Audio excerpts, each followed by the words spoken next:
Have a good day. Thank you.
Hello, you're looking for me?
before you got there? Or?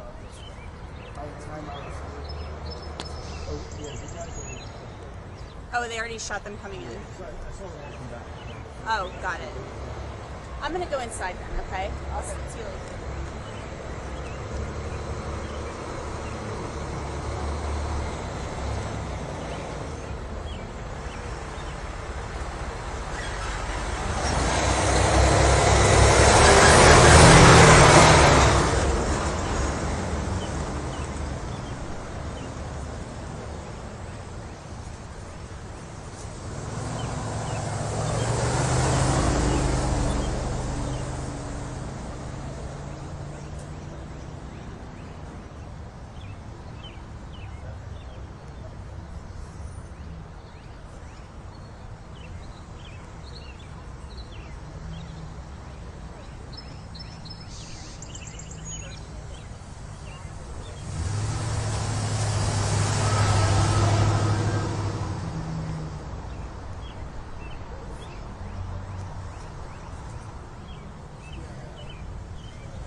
And if I can do the same for you, just let me know. Yeah, it's cool.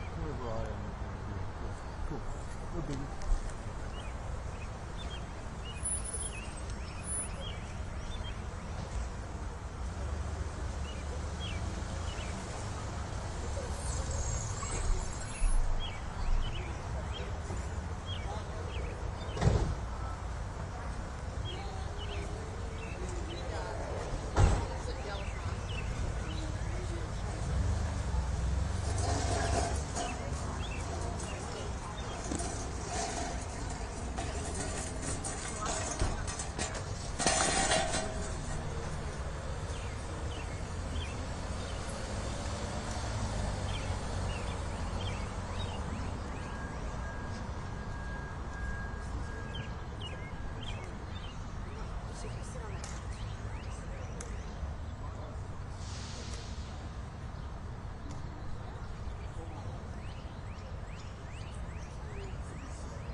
Steve-O. All right.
shit is fucking panicky. Like fast. Like all of a sudden.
So if you've just done, if you can't work out if you've got 600 million less than you thought you had.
going on?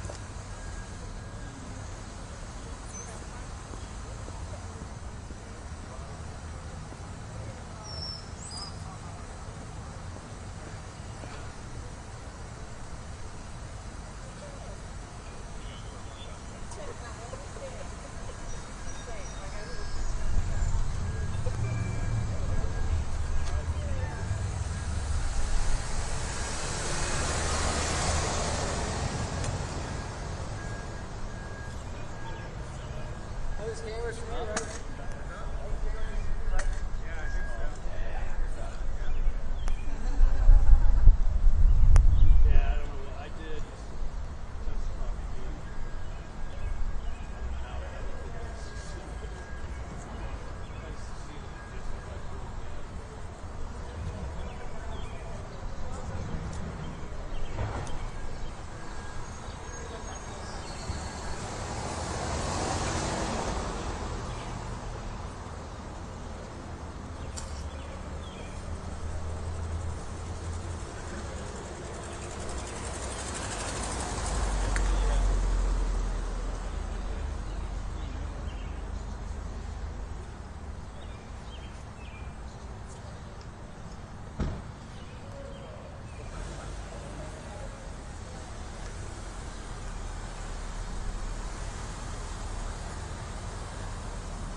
Okay, not a problem, my friend. And if they contact you again, let me know immediately, okay?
Sure.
Mr. Rottenborg, do you have the you, redactions Your for me? We have one of the two. The other one, we had to make one tweak to, and we're going to do that electronically during my cross-examination, if that's Okay, okay. all right, so which But one do you have do have for one, me? Exhibit 214. 214? We provided, All right. here's another copy. So the redactions, reserving your other objections, the redactions are okay? Yes, Your Honor. Okay, all right, so 214 will be in evidence then. Thank you, Your Honor. All right, Thank you. thank you. All right, do you want to get the witness back on the witness stand before we get the jury here? Yes, Your Honor. Ms. Dombrowski? All right, let's put her on before we get the jury out. That would be helpful.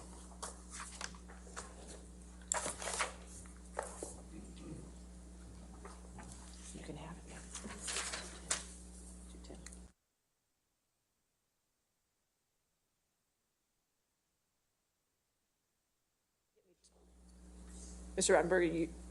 Mr. Rottenborg, you're going to get me 214 after? Yes, Okay, Your Honor. There was so- just one Okay. minor tweak we had to make. No, there's 210. This is 214. Yes, 210. Okay, I just want to make sure.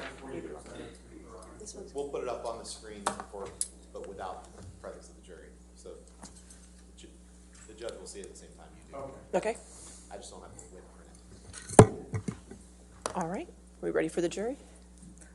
We ready for the jury? Yes, okay.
All right. Good morning, ladies and gentlemen. Thank you. All right, you can have a seat, Mr. Dombrowski. Mr. Dombrowski, I just want to remind you that you're still under oath at this time, okay? All right, you want to continue with your cross-examination? Thank you, Your Honor. Good morning, Ms. Dombrowski. Good morning.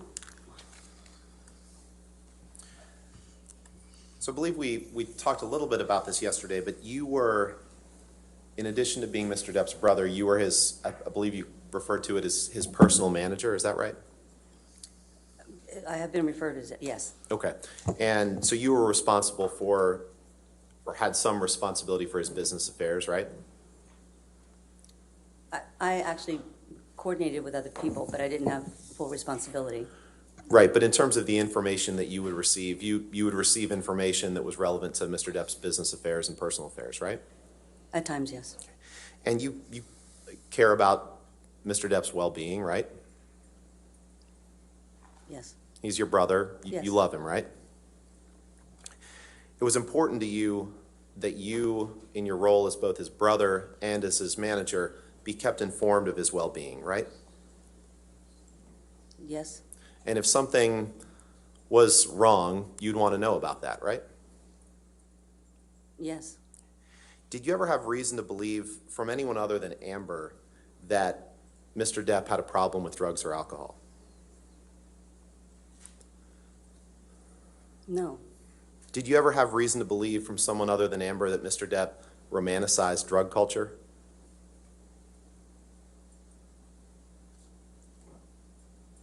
No. Did you ever have reason to believe from anyone other than Amber that Mr. Depp didn't take accountability for his actions?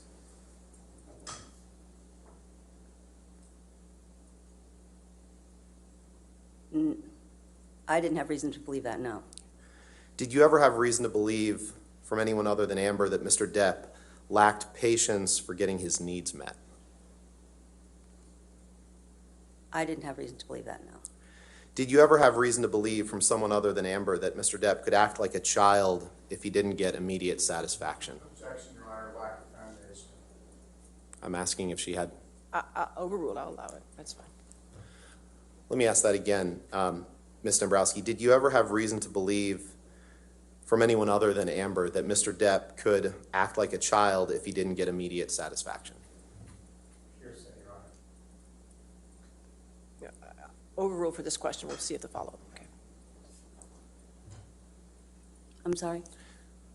Did you ever have reason to believe from someone other than Amber that Mr. Depp could act like a child if he didn't get immediate satisfaction? I never had reason to believe that. Did you ever have reason to believe from someone other than Amber that Mr. Depp had fundamental issues with anger? Your Honor, may we approach? Okay.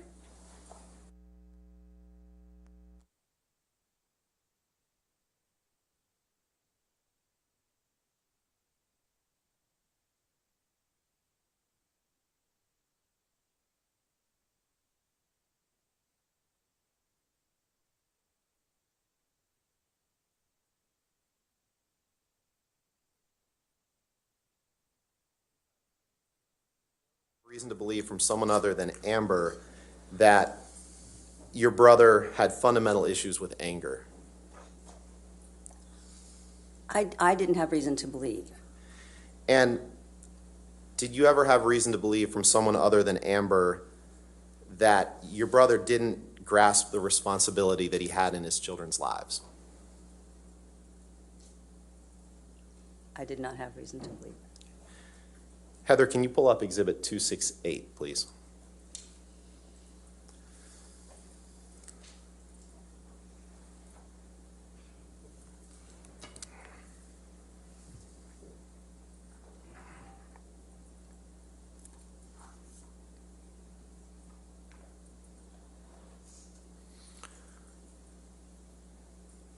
Ms. Dombrowski, is this an email from Dr. David Kipper to you on August 18th, 2014? Objection, per se. It's not being offered yet, so I'll overrule the objection. Go ahead. I don't have it. Can you see the document on your screen? You might have to make it bigger. It's much smaller. I don't have anything. Oh, do you? I'm Can you sorry. see it there, ma'am? No. It's not showing up on her screen. Just bear with us 1 minute. Thank you. Do I need to do something?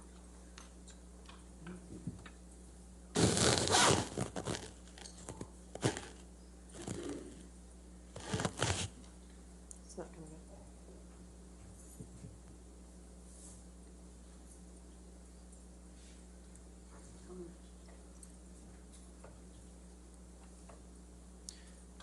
Do you have a physical copy that she could look at? Not that's not marked up. Let me, can you see if you can grab one? Oh, wait, she's got it. Oh, okay. Turn it off and on, see? That's the trick. That's the judge rule. Thank you.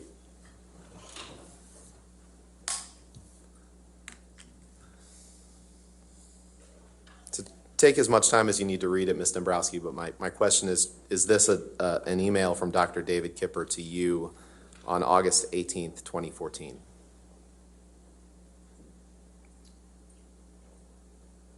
Yes, it's got my name on there, yes, it's from him. And this is an email that you would have received on or about that date, August 18th, 2014, to the best of your knowledge? It was sent on that date, yes. And it's about Dr. Kipper's treatment of your brother, correct? I'm actually reading it. Okay, take your time. Thank you.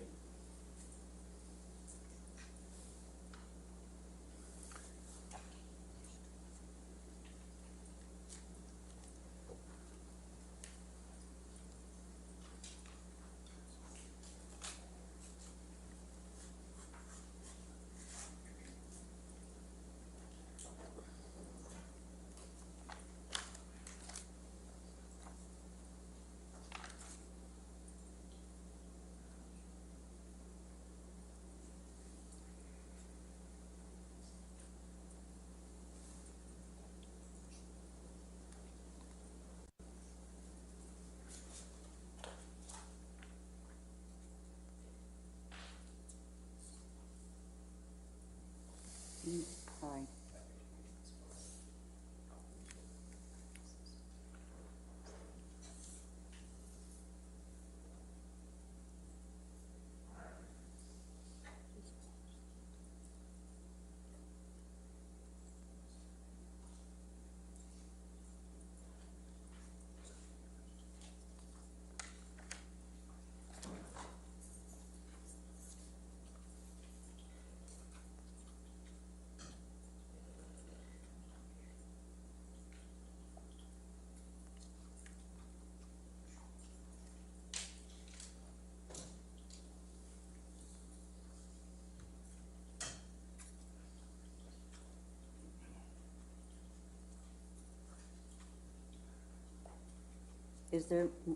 I'm sorry, is there more to the?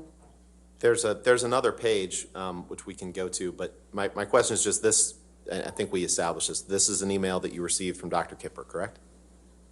Yes. Okay. Your Honor, permission to publish the second paragraph on page 1 into then the remainder of that paragraph on page 2 with everything redacted, else redacted. You're asking to enter it into evidence. Yes, we'd like to enter it into evidence with those redactions. Your Honor, 2 letters. Here's may we approach? Sure.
Ms. Dombrowski, if you can take a look at the first page of that email, please. In the second paragraph, well, first of all, who was Dr. Kipper? Dr. Kipper was the doctor that was helping my brother, helping my brother get help from the pain medication addiction that he had. He was helping you with his drug addiction. The pain medication. And your brother was addicted to pain pills. He had been taking them for a long time, yes. Right. And you were instrumental in hiring Dr. Kipper to help your brother try to deal with that, right? Yes. Okay. And so Dr. Kipper, in his role as someone treating your brother, tried to keep you informed of what was going on with that treatment, right? Yes. And it was important to you as both his brother, his sister, and his manager that you be kept informed of that, right? It was important as his sister. And well, and his issues with drugs were having an impact on his career as well, too, right? No. And you knew that they were having an impact on his relationship with Amber, right? Objection, lack of foundation. She's given plenty of testimony about. Overruled, I'll allow it. You knew that the drugs were having an impact on his relationship with Amber, right? I knew that Amber claimed certain things. But you didn't believe that they were? I didn't necessarily believe it, no. Okay. We'll get to that in a few minutes. Isn't it true that on the bottom paragraph on page 1 that Dr. Kipper informed you that your brother was uncomfortable and pessimistic that he will ever be able to stop doing drugs? Objection, no, what you're saying. I'm not asking for this. I'll allow this question, but it's the only question on that point, okay? Thank you. I'm sorry. Isn't it true that Dr. Kipper informed you in August of 2014 that your brother was uncomfortable and is pessimistic that he will ever be able to stop doing drugs? He does write this in this email, but this email is an update. I believe, if I'm looking at the dates, and I don't remember all dates, but I know that period and what's written in the email. I think this was during the time that they were, where he was getting help from Dr. Kipper. Right, but that's what he informed you of in your role as his manager and his sister about the status of Mr. Depp's belief that he would be able to stop doing drugs, right? Objection, hearsay. I'll allow that question. I think he was informing me of the conversations, yes.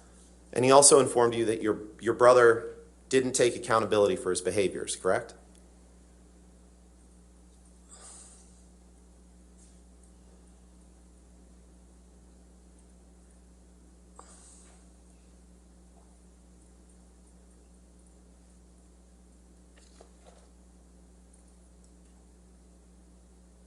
He does say in here that, yes, he wrote that he has no accountability for his behaviors in this time. And Heather, if you can go to the top of page 2, please.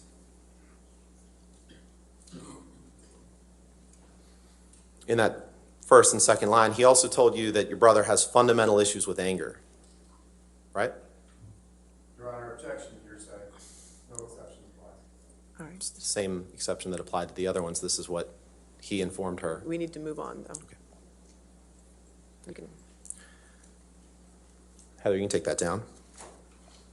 So you just testified, Ms. Dombrowski, that you understood from Amber that drugs and alcohol were impacting their relationship, but that you didn't necessarily believe that, right? Right, And you didn't necessarily share those concerns, right? right.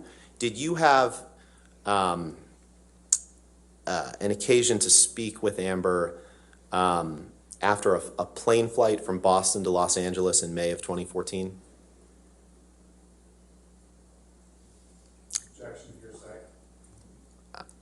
I just asked if she spoke with her. I'm not asking about the Just content. spoke. I'll overrule the objection at this time. I don't recall specific times speaking with Amber like that. Okay. Did you become aware of an incident on a plane flight from Boston to Los Angeles in May of 2014? Objection, lack of foundation. Foundation objection? If you, She's testified that she. I'll sustain the objection. It's foundation if you can lay a foundation. If something happened in your brother's life that was notable, you wanted to know about it. You testified to that, right? Objection calls for speculation. Hypothetical. Yes, sir. It's a foundation question. She's testified that she had insight into his daily life. I don't see it as a foundation question, so I'm going to sustain the objection if you want to. Okay. Yeah, You were kept apprised of the goings-on in Johnny's life, correct? For the most part, yes. Yeah, and you testified yesterday you saw him just about every day, correct? What I testified to yesterday, saw him every day, was when he was with the family of Vanessa. And you still saw him, or were in touch with him fairly frequently as his business manager and as his sister when he was with Amber, correct? Less frequent, Okay, but still with some frequency, right? yes. And if an event had happened that was potentially harmful to your brother, you would want to know about that, right? Yes. Okay. And All right, I'll sustain asked and answered. Next question. you made an effort to make yourself available to Miss Heard to talk to you about issues she was having with your brother, correct?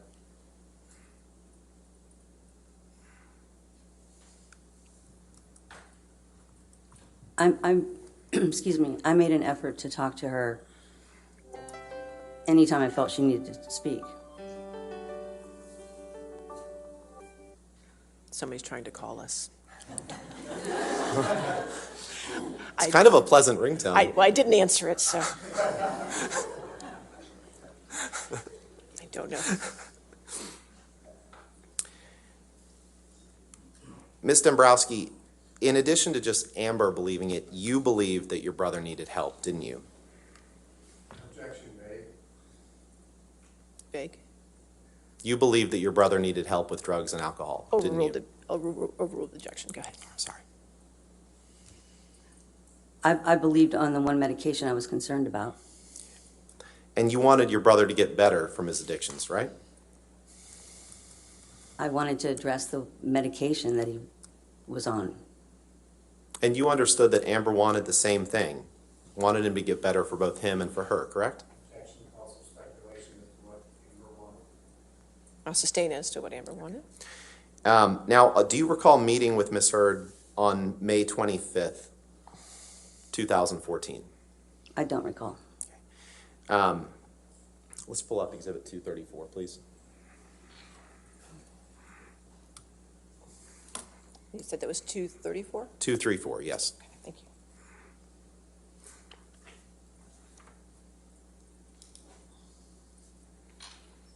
The non-redacted version. Yeah.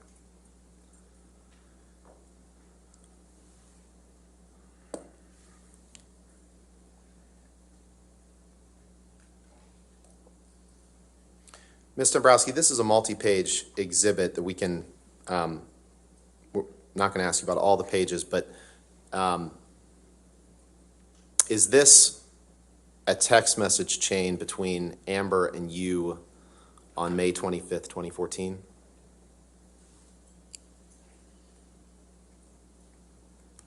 Yes, And those are your texts in gray on the left, right? yes, And Ms. Heard's texts in blue on the right? yes. Your Honor, we have a version of this exhibit with Ms. Heard's text redacted and the personal identifiers redacted that I'd like to ask the witness about and publish to the jury. I'm happy. Objection, hearsay, Your Honor. First, you want to admit it to evidence before you publish it to the jury. Correct, so let's- right. So I'm just previewing that. Would you like me to go through the unredacted version with the witness first? No. Or, Well, if it's just her text, how is that probative if it's just her text? because it's her text about what two things. One, it's her text about what she wanted for her brother. We'll get to those on page 2. Your Honor, she still has the same hearsay problem. I'm allowed to ask her about her own words and what her feelings sort You of can brother. ask her about it, but it's not coming into evidence. Okay, well, okay. Okay?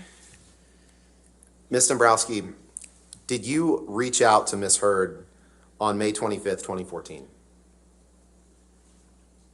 Yes, asking her if she wanted to talk? yes. Why did you do that? I Did you do that because you had been made aware of an issue about your brother's behavior on a flight earlier that day? I Or the don't day re- before? I don't recall why I did that. You don't recall why you did that? No, Or you have no awareness or memory of a flight earlier that day or the day before? I don't recall all flights at all times. I don't have any specific memory of anything. If you can turn to page 2, Heather.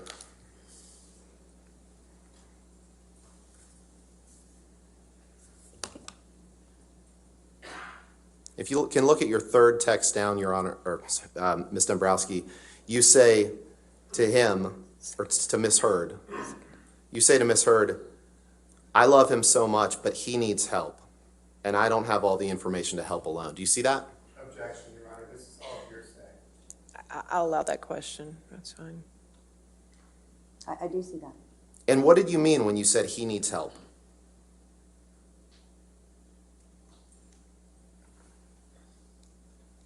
I don't recall the actual timing of it, but I wanted to help him with that medication that he was on. That I know. And I know that I wanted to be able to be helpful in life because they were arguing all the time. And I believe you testified earlier that you didn't actually have concerns about your brother's dependence on drugs, right? No, I said that I did have about the medication. Just the pain pills? It was the pain pills. Nothing else? I didn't have concern. So when you said he needs help, that's what you were referring to, is that you believe that your brother needed help with pills. Objection, Your Honor, this has been asked and answered. May I approach, Your Honor? All right.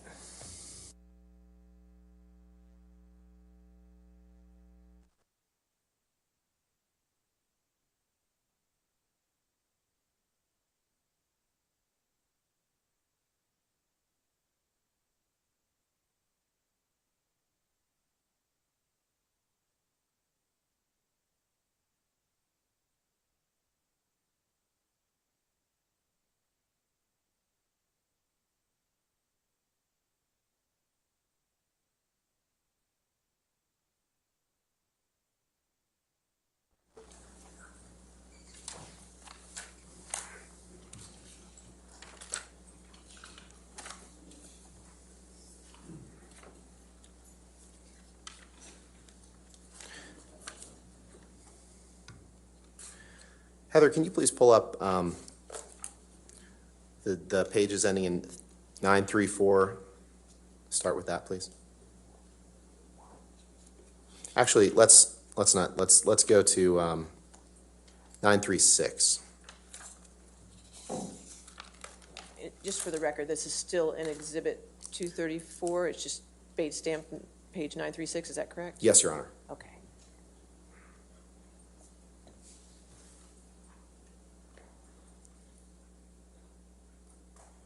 Ms. Dombrowski, do you see the message that you sent to Amber 3 down where you said he is going to see the doctor in the morning with 3 exclamation points?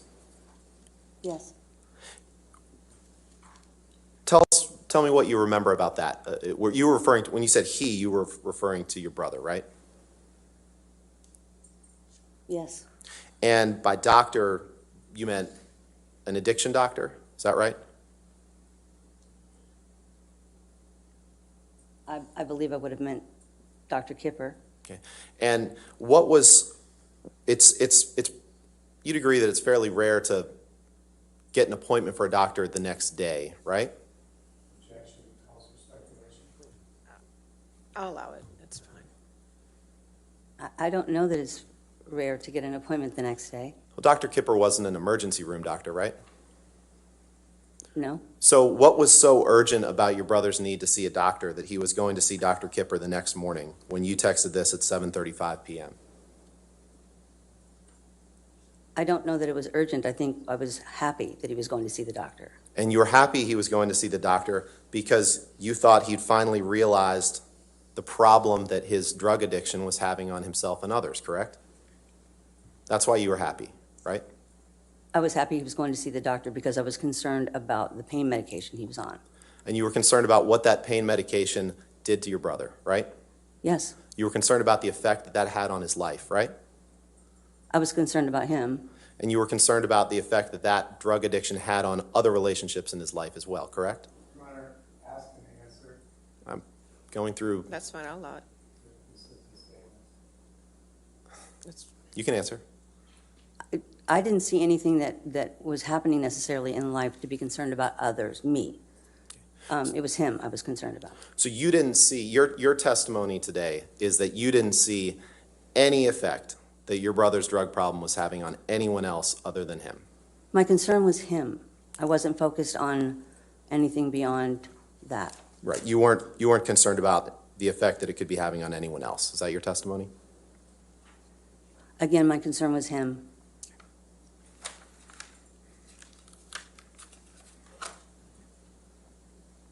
Can you pull up page 937, please?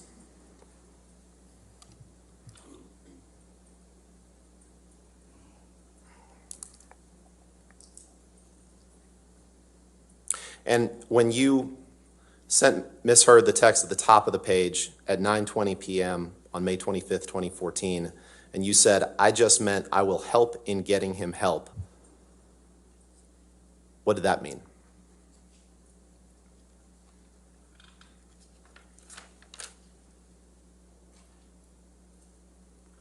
It's help with Dr. Kipper, I believe. You were referring to getting your brother help for his drug addictions, correct? I was referring to getting him help with the medication that he was on. And if you go to page 938, please.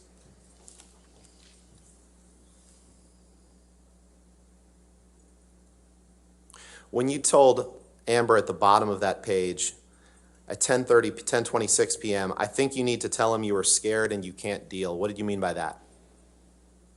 I think you need to tell him you are scared and you can't deal. What did you mean by that?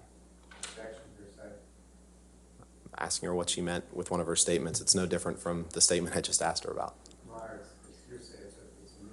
I'm just not sure what the prior inconsistent statement would be for this, which was, Well, that she's testified that all of Amber's concerns were overblown. okay.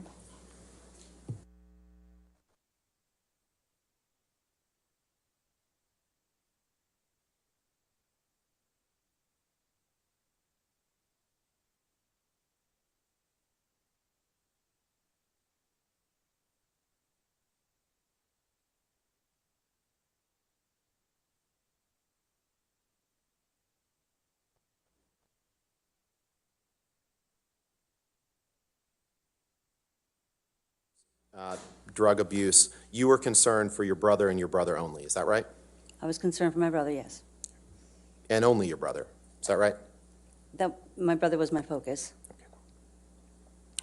Now, you, as in your capacity as his personal manager, you were often apprised of your brother's performance on movie sets, right?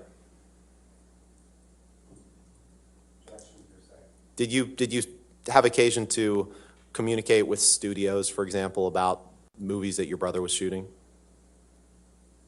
Yes, And studio executives could feel free to contact you about your brother's work? yes, they mostly contacted the agent. Okay. And who was the agent at the time? Was that Tracy Tracy. Jacobs? And that's your brother, Mr. Depp, fired Miss Jacobs in or around 2017. Is that right? I don't recall when. How long was Miss Jacobs his agent? 20-something years. And he fired Miss Jacobs at some point, right? Yes. After his divorce from Amber? I don't recall exactly when he fired her. Do you recall whether it was before or after he divorced Amber? I don't recall. Sorry. But in any event, you had frequent communications with Miss Jacobs about your brother's work, correct? Excuse me. Yeah, And you, in the course, in your capacity as his manager, it came to your attention that he was late to movie sets, correct? Objection, lack of foundation, hearsay. You testified that you had frequent contact with Miss Jacobs, his agent, right? yes, And that contact included when he was shooting movies? yes, And that contact included communications relating to his conduct on set? Objection, lack of foundation. I'm laying the foundation. Well, it sounds like your foundation is going to be based on hearsay, which is what we're going to be getting to. Well, If you can lay a foundation Yeah. without it being based on hearsay. Did you have personal knowledge of your brother being late to a set, movie shoots? Would that be if I was physically there? Is that what you're asking? Or, Your Honor, no, first I'd ask you to instruct Mr. Chu not to shake his head, nod his head to the witness. That's inappropriate. All right. I'm not shaking. Okay. Well, he was. I'm nodding to the witness. All right, well, I'll keep a lookout for that. Thank you. All right, thank you. Ms. Dombrowski, your brother told you himself that he was late to movie shoots, didn't he? Objection, hearsay. Party admission. I'll allow that. I don't think he came to me and said I'm late to movie shoots, no. You learned from your brother that he was late to movie shoots, correct? Objection, asked and answered. I don't think he would have come to me to talk about it, I'll allow no. it. You learned, so you never had any communications with your brother about issues that he had being on time to movie sets? Is that your testimony? No, what I'm saying is I worked with him for years. You know, there was never really a continuous topic of whether he was late to a movie set, him and I having a conversation. He told you he had been late to movie sets, correct? Objection, asked and answered. I'll sustain the objection. Next question, Can you pull up please. 348, please? 348.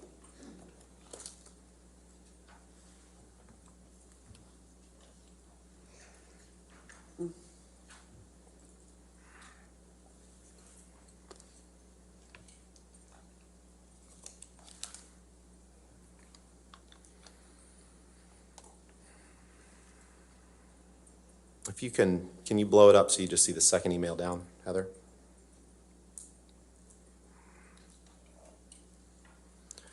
And that second email down is an email from you to Tracy Jacobs on February 27th, 2015, right? Objection, hearsay. I'll allow that question. We'll see where we go. The second, all the way down in here? The second one down from the top. Sent at 12:50. Oh, sorry.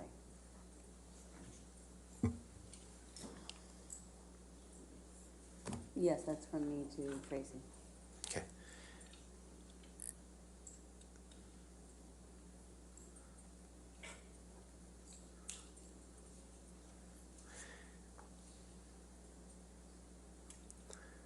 Now,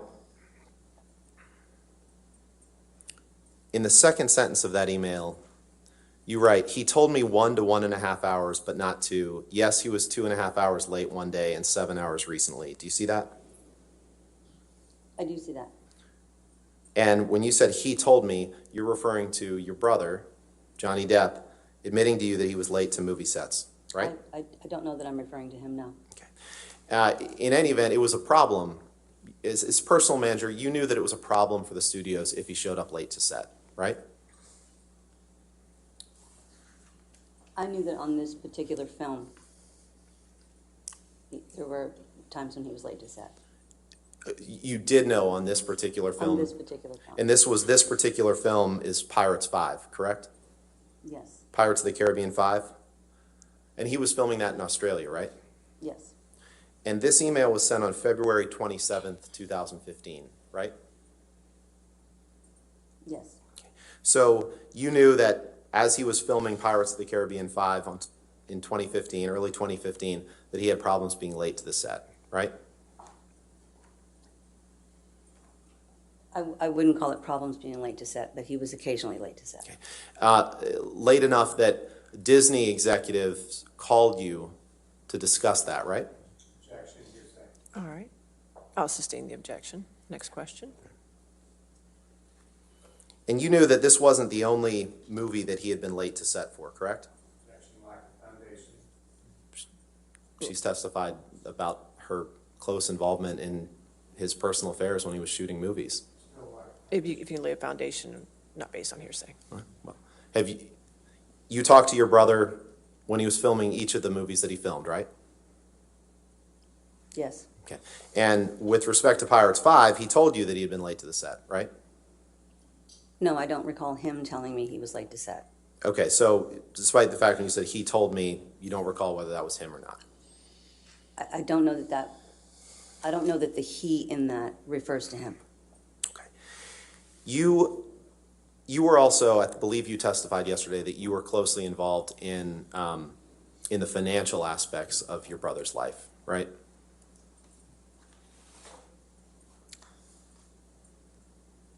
I was closely involved in speaking with the representatives, but I wasn't really closely involved in, his financial world. That wasn't my thing. And your brother's, the income that he made from movies or other commercial opportunities that he had, that funded both him and it flowed, or it came in through his companies, right? And then the money that your brother made came in through his companies, correct? I don't really understand your question. Well, you're the president of one of those companies, Infinitum Nile, right? Yes. So if your brother signs a movie contract, the money, is it paid directly to him or does it come in through a company that owns? Infinitum Now is completely a separate entity, so how he gets paid that's the business managers. Okay. You were involved with discussions of opportunities that he had to shoot movies, correct? Sometimes, yes. Okay. And you were in close contact with others on Mr. Depp's team about opportunities that arose, right? Yes. Okay. Including Tracy Jacobs, Yes. his agent? Yes. Including, in fact, you would be in contact with studios directly as well. It's from time to time, right? Yes.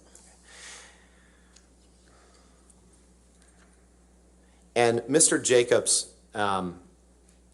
well, strike that. In your capacity as his personal manager, you became aware of financial distress that your brother was in, correct? Because you were familiar with his financial affairs, right? I was somewhat familiar. That was the other representative's area. Okay. Did you have occasion to become familiar with whether he was undergoing financial distress such that he needed to get movies, a certain number of movies a year? Tracy had a certain number of movies per year that she wanted him to do.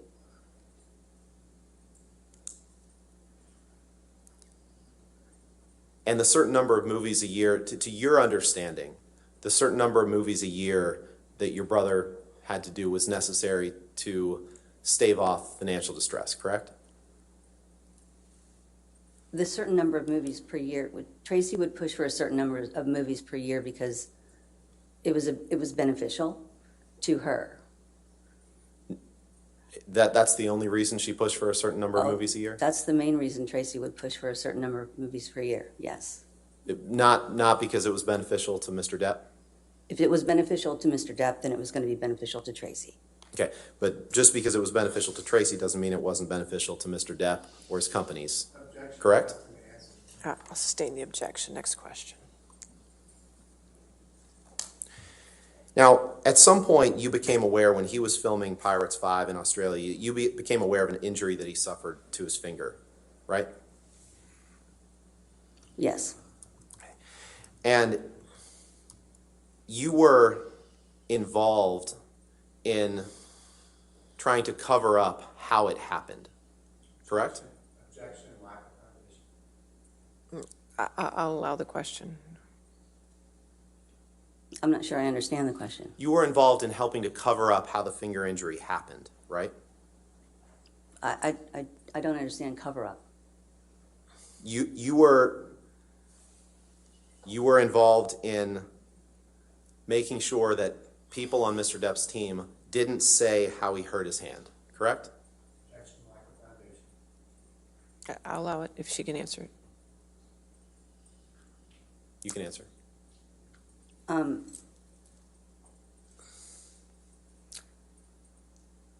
We certainly didn't want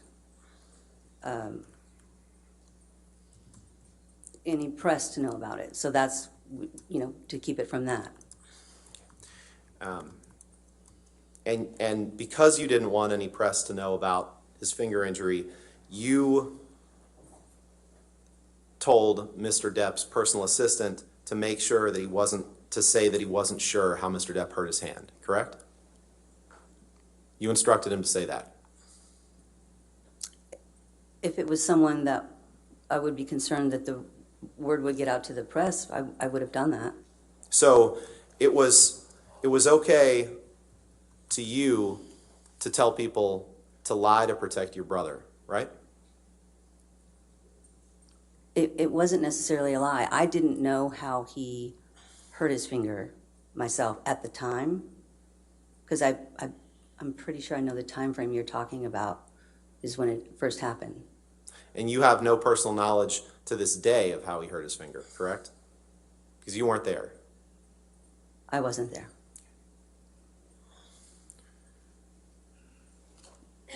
Heather, can you pull up Exhibit 210 redacted, please? Your Honor, this is the exhibit we discussed yesterday.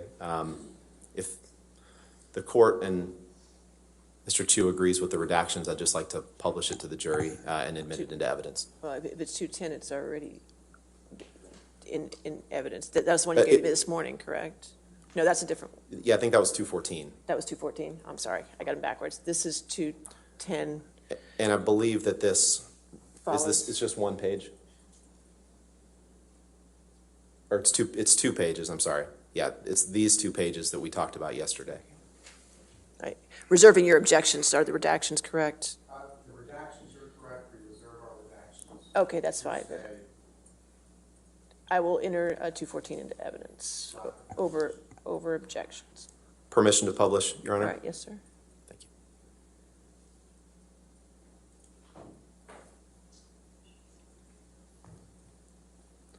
Can you blow that up, please?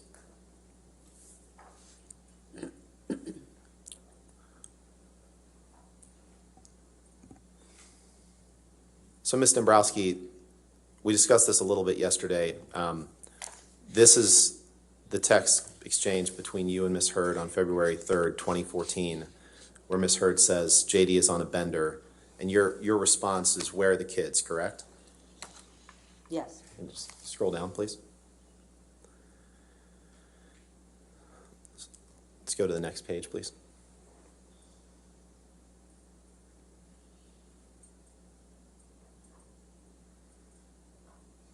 Scroll down to the bottom, please. And then you text Amber, worry about everything. Is that right? I wrote the words, worry about everything. It was myself. I was speaking about myself.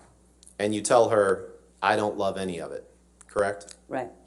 And, All right, sustained. We did go through this yesterday, but go ahead. and 2 days later is when you sent your brother the text messages that said, stop booze, stop coke, stop pills, correct? I'm not looking at it. I don't recall the timing of it. Nothing further. Thank you. All right, redirect. Yes, Your Honor. Okay, thank you.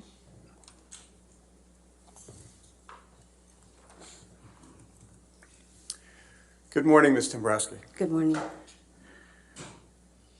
During Mr. Rottenborn's examination yesterday and again this morning, he spent a lot of time talking to you about your brother's alleged drug and alcohol abuse. Do you remember that? Yes. You're not denying that Mr. Depp ever used alcohol or drugs, are you? Objection leading. It's redirect, Your Honor. That's still leading. I'll sustain as to leading if you want to rephrase your question. You also testified several times in response to Mr. Rottenborn's questions that Ms. Hurd tends to say things in a more dramatic manner. Do you recall that testimony? Yes. Why did you say that? I've had my own interaction one-on-one with Ms. Hurd, so I know a bit about her personality.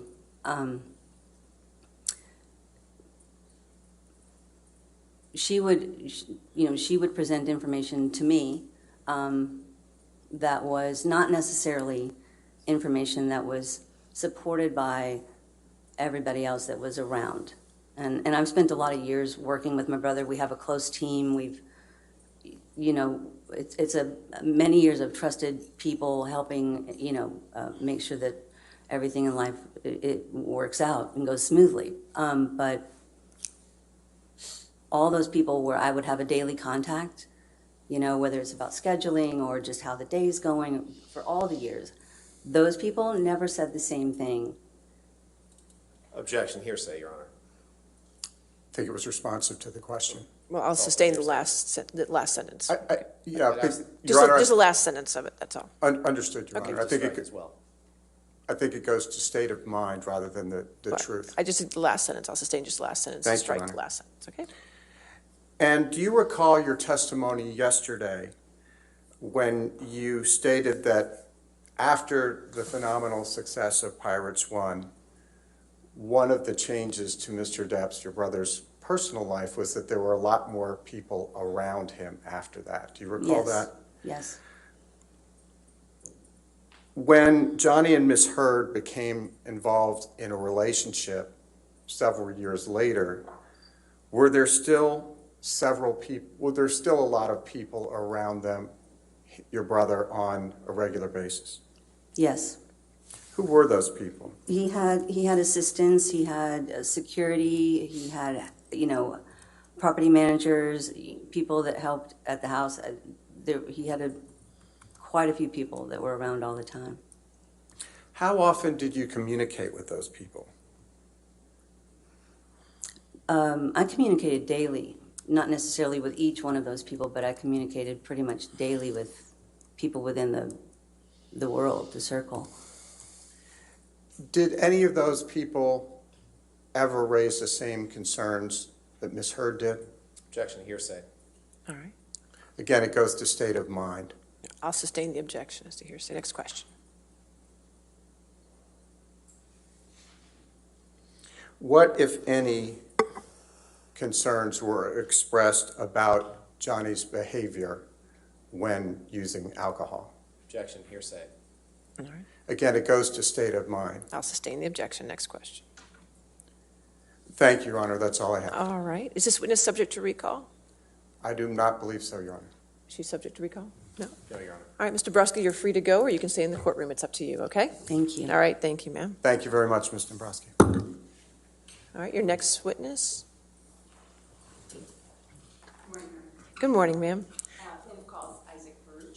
Isaac Peruch. All right, Just have, he's here. we'll get him. Okay, that's fine. Thank you. While we're waiting for him, can you spell his last name for the court reporter for me? Yes, Baruch. Thank you.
Do you solemnly swear or affirm to testify truthfully in this case under penalty of law?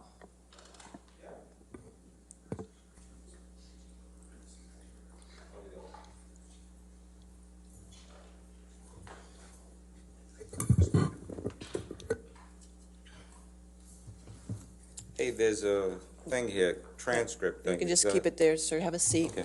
Put the microphone close to you, please. Thank you. Good morning. Morning. Would you state your name for the record, please? My name's Isaac Baruch, ISAAC BARUCH. Mr. Baruch, where do you currently live? I live in Los Angeles. Do you know the plaintiff in this case, Johnny Depp? Yes. How do you know Mr. Depp? I know him since teenagers. We met in Florida. And could you tell the jury a little bit about your experience meeting Mr. Depp when you were teenagers in Florida? Yeah, we were both playing in bands.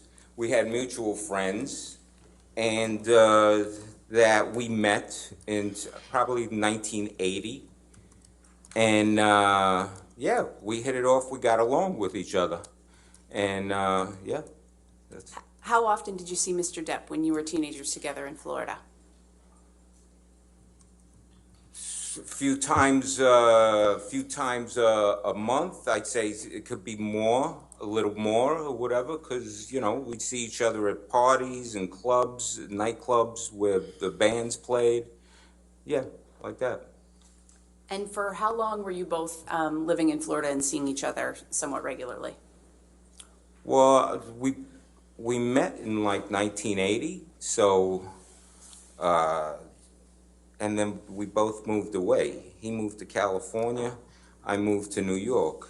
What was that, from 80 to 83? What's that, like 4 years? What were your impressions of Mr. Depp while you were both living in Florida at the same time? Oh, he's a sweet kid. A sweet guy. Sir, wait, there's an objection. Oh.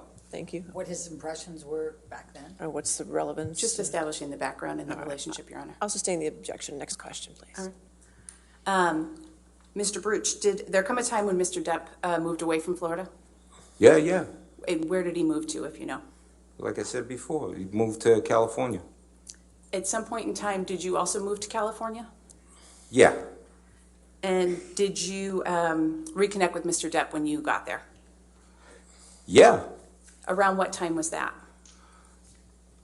Sometime during the first year, and then afterwards, after the first year, more and stuff. Yeah. About what year would you say that was?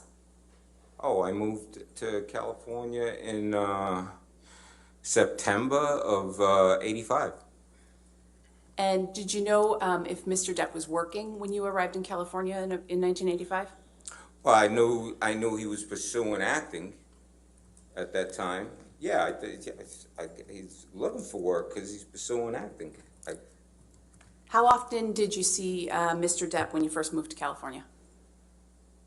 Well, like I said, the first year, a few times. Afterwards, I had a friend whose girlfriend lived in the same building as Johnny.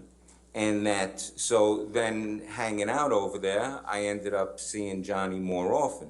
And plus, my friend, who I'm talking about, whose girlfriend lived in the same building, he was playing in a band, and they needed another guitar player, and Johnny ended up joining the band, so we were hanging out a lot more often. What were you doing when you moved out to California? I was pursuing music also. Working retail jobs and trying to get a band, make a band, you know. Did there come a time when you began working for Mr. Depp? Oh, yeah. When was that? Oh, that's later on. That's like in 1993. What were you doing for Mr. Depp when you started working for him in 1993? Well, he owned a place called the Viper Room, and which is a music venue, nightclub, bar, and bands play. And it was already open for 6 months. And the girl who was working, the person who was working as office manager didn't want to work there anymore. So the guy who was running the place for Johnny, who was a friend named Sal Jenko, another Florida friend from back in 1980, when we all first meet, he calls me up and he says, "Hey, Isaac, do you want to work this job?" I don't think it's offered for the I don't truth think of the it's matter. relevant Sir. either. I mean, can we That's get- fine. I'll overrule the objection. Go ahead. At some point in time, did you stop working at the Viper Room for Mr. Depp? Oh, yeah. When was that? Well, I worked from 93 to 98 In 98, I moved away. Did you return to LA again at some point? Yes, I did. When was that? I moved back December of 2002. What did you do for work when you returned to LA? Well, for 2 weeks, I worked at an art gallery, and then I went back to the Viper Room on New Year's Eve. How long were you working at the Viper Room at that point in time? It was another year, and then the place changed hands. Were you working on anything else while you were working at the Viper Room in that time frame? Yeah, I was sidewise, I was teaching myself art. And what steps were you taking to teach yourself art at that time?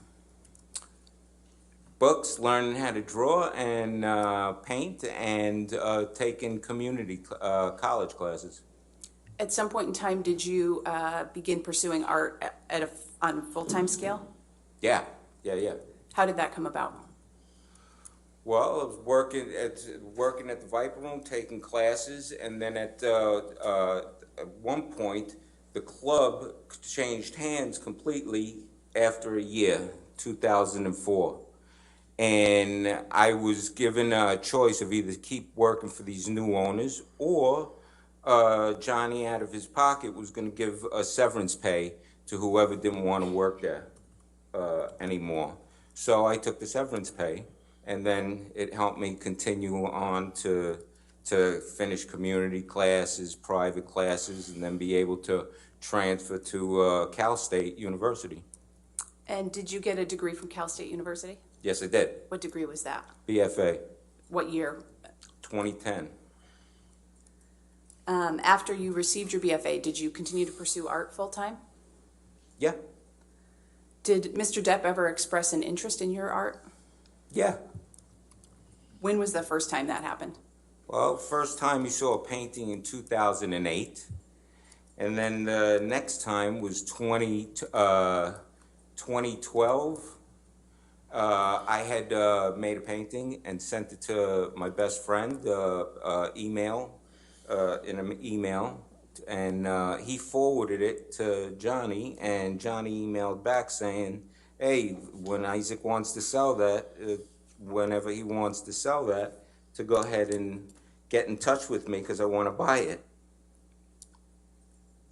Did Mr. Depp ever buy that painting? No. Why not? Because when I brought over paintings, I had moved back to California, and I brought over a bunch of paintings for him to look at and see if he wants any, to buy any, and he looked at me and says, I got an idea. How about I be a patron, and we put together an art show, make a body of work, and then I'll throw a party and invite people, and I'll sell the stuff for you, and you could keep all the money.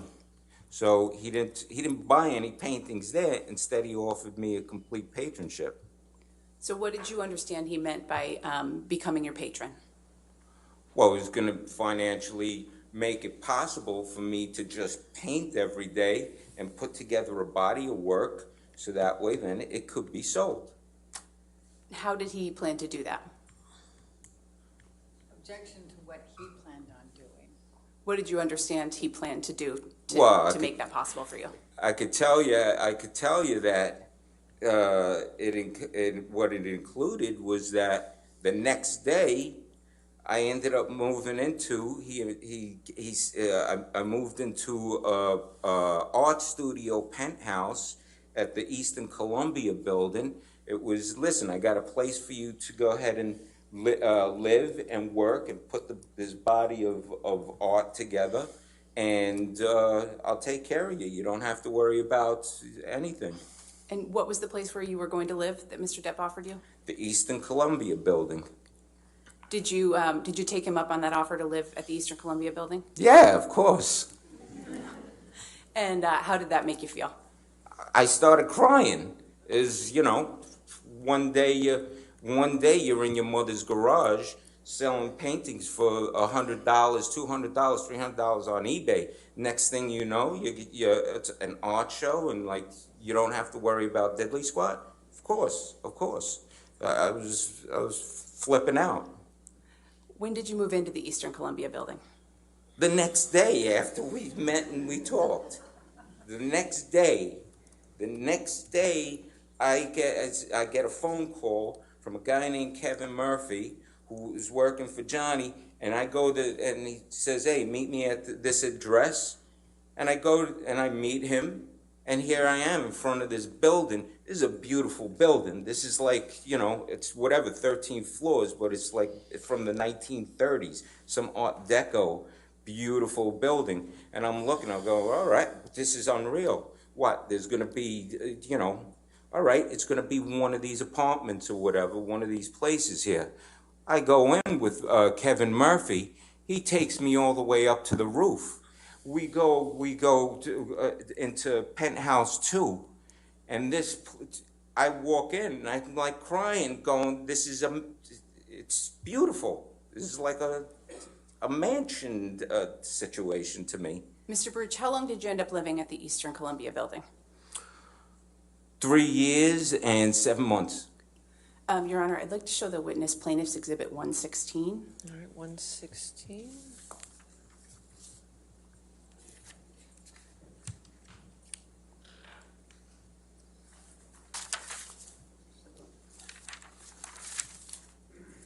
Am I looking at something? You will in a second, sir.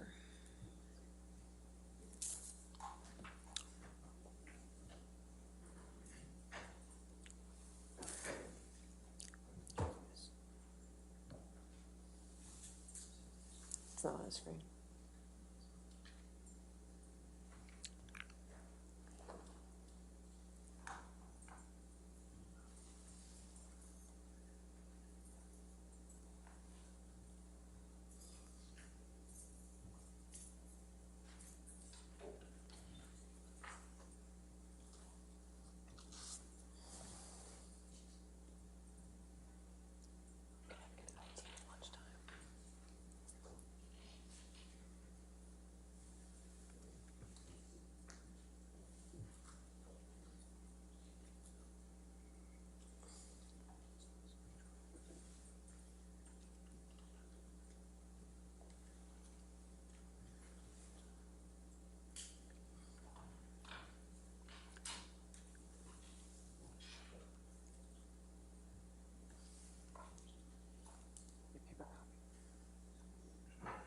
Paper copy.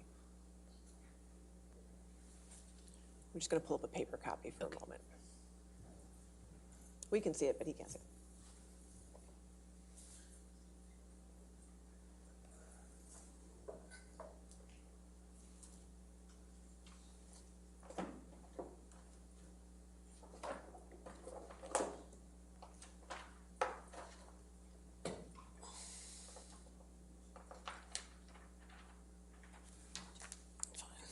Yes, sir. All right. Thank you. We'll just use the paper copy. We'll get this resolved at lunchtime, okay? Thank you, Your Honor. Mr. Baruch, do you recognize the document that you're looking at that's been marked as Plaintiff's Exhibit 116? Yeah. What is it? This is the floor plan of the roof. All the penthouses up on the roof at the Eastern Columbia. And that's the building where you lived starting in March 2013, is that right? I moved in the first week of March 2013, yeah. Your Honor, at this time, I'd like to move into evidence, Plaintiff's Exhibit 116, please. No objection, Your Honor. All right, 116 in evidence. You can publish to the jury.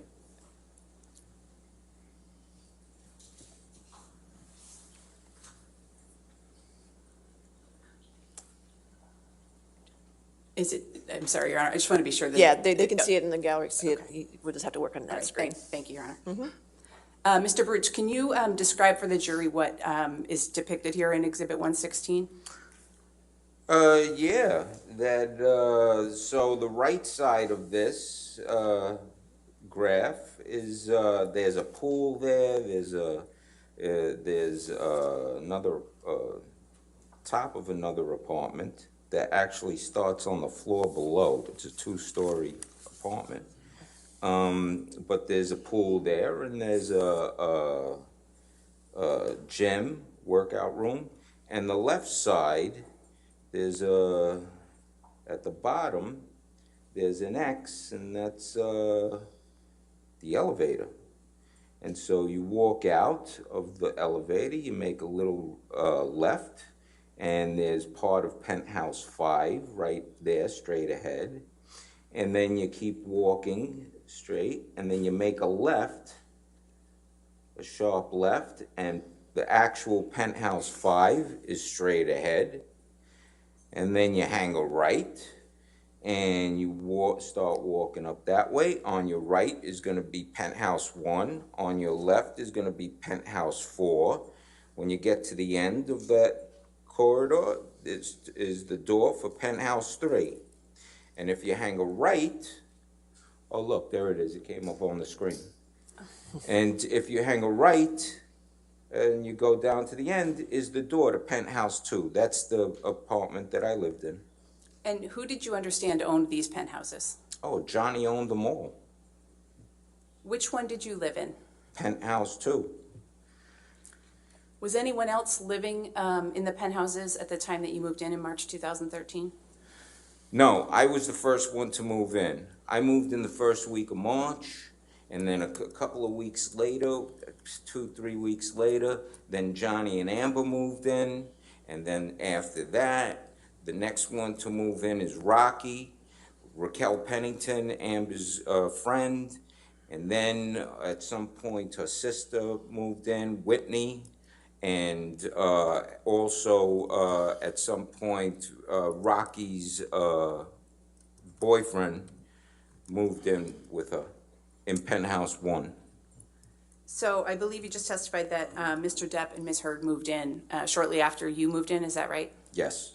And which penthouse did they move into? Penthouse 3. And then you testified, I believe, that someone named Rocky Pennington moved in? Yes. Who was Rocky Pennington? Amber Heard's friend from Texas, and I think they made them, I don't know, I'm not sure if they told me that they moved out there together or something like that, but yeah, her friend. And later you said that her boyfriend moved in with her. What was his name? Josh Drew. And which unit did they live in? Penthouse 1.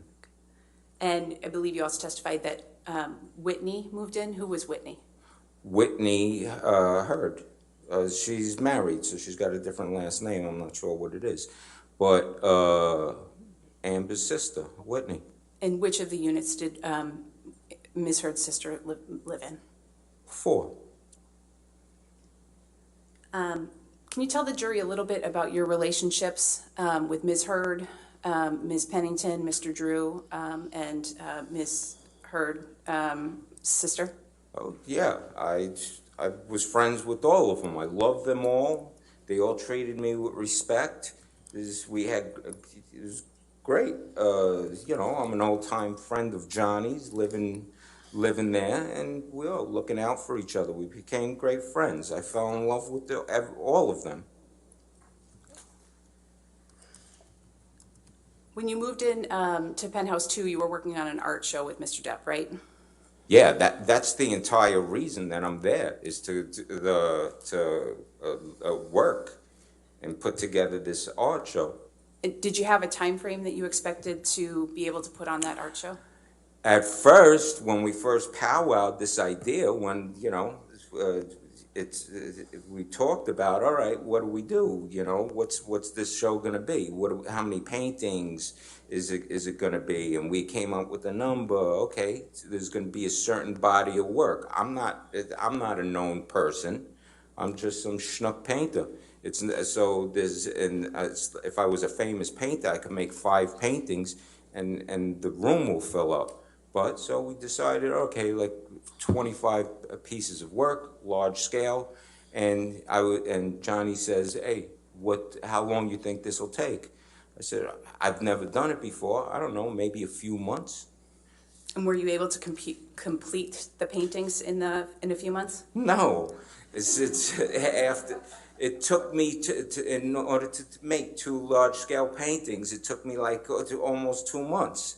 And I'm start freaking out, going, I'm only got 2 paintings, And, all right, I got to do 25. I said a few months. So I ended up going to Johnny's place and saying, hey, look, dude, this is going to take a lot longer than a few months. I could only make 2 paintings. And how did Mr. Depp react? He looks at me and he starts laughing and he says, Ike, don't worry. I do not care. I just want you to paint however long it takes. I want you to paint every day. During the course of time that you were living at the Eastern Columbia building, did Mr. Depp ever give you any money? Yeah. How much did he give you? Over a period of 4 years of the patronship, I ballpark calculated probably around 100,000. And how did you come up with that amount? Well, from the first get-go, when I said, hey, look, I need dough, to buy stuff and to, do this, I ended up getting an envelope the next day with $5,000 in it. And then I budgeted it and stretched it out, and and so every few months I'd get an envelope. It could have that I didn't know if it was going to be the same amount, but it ended up being the same amount, which was wow. So basically around $5,000 every few months. So in a year, it's 20 grand.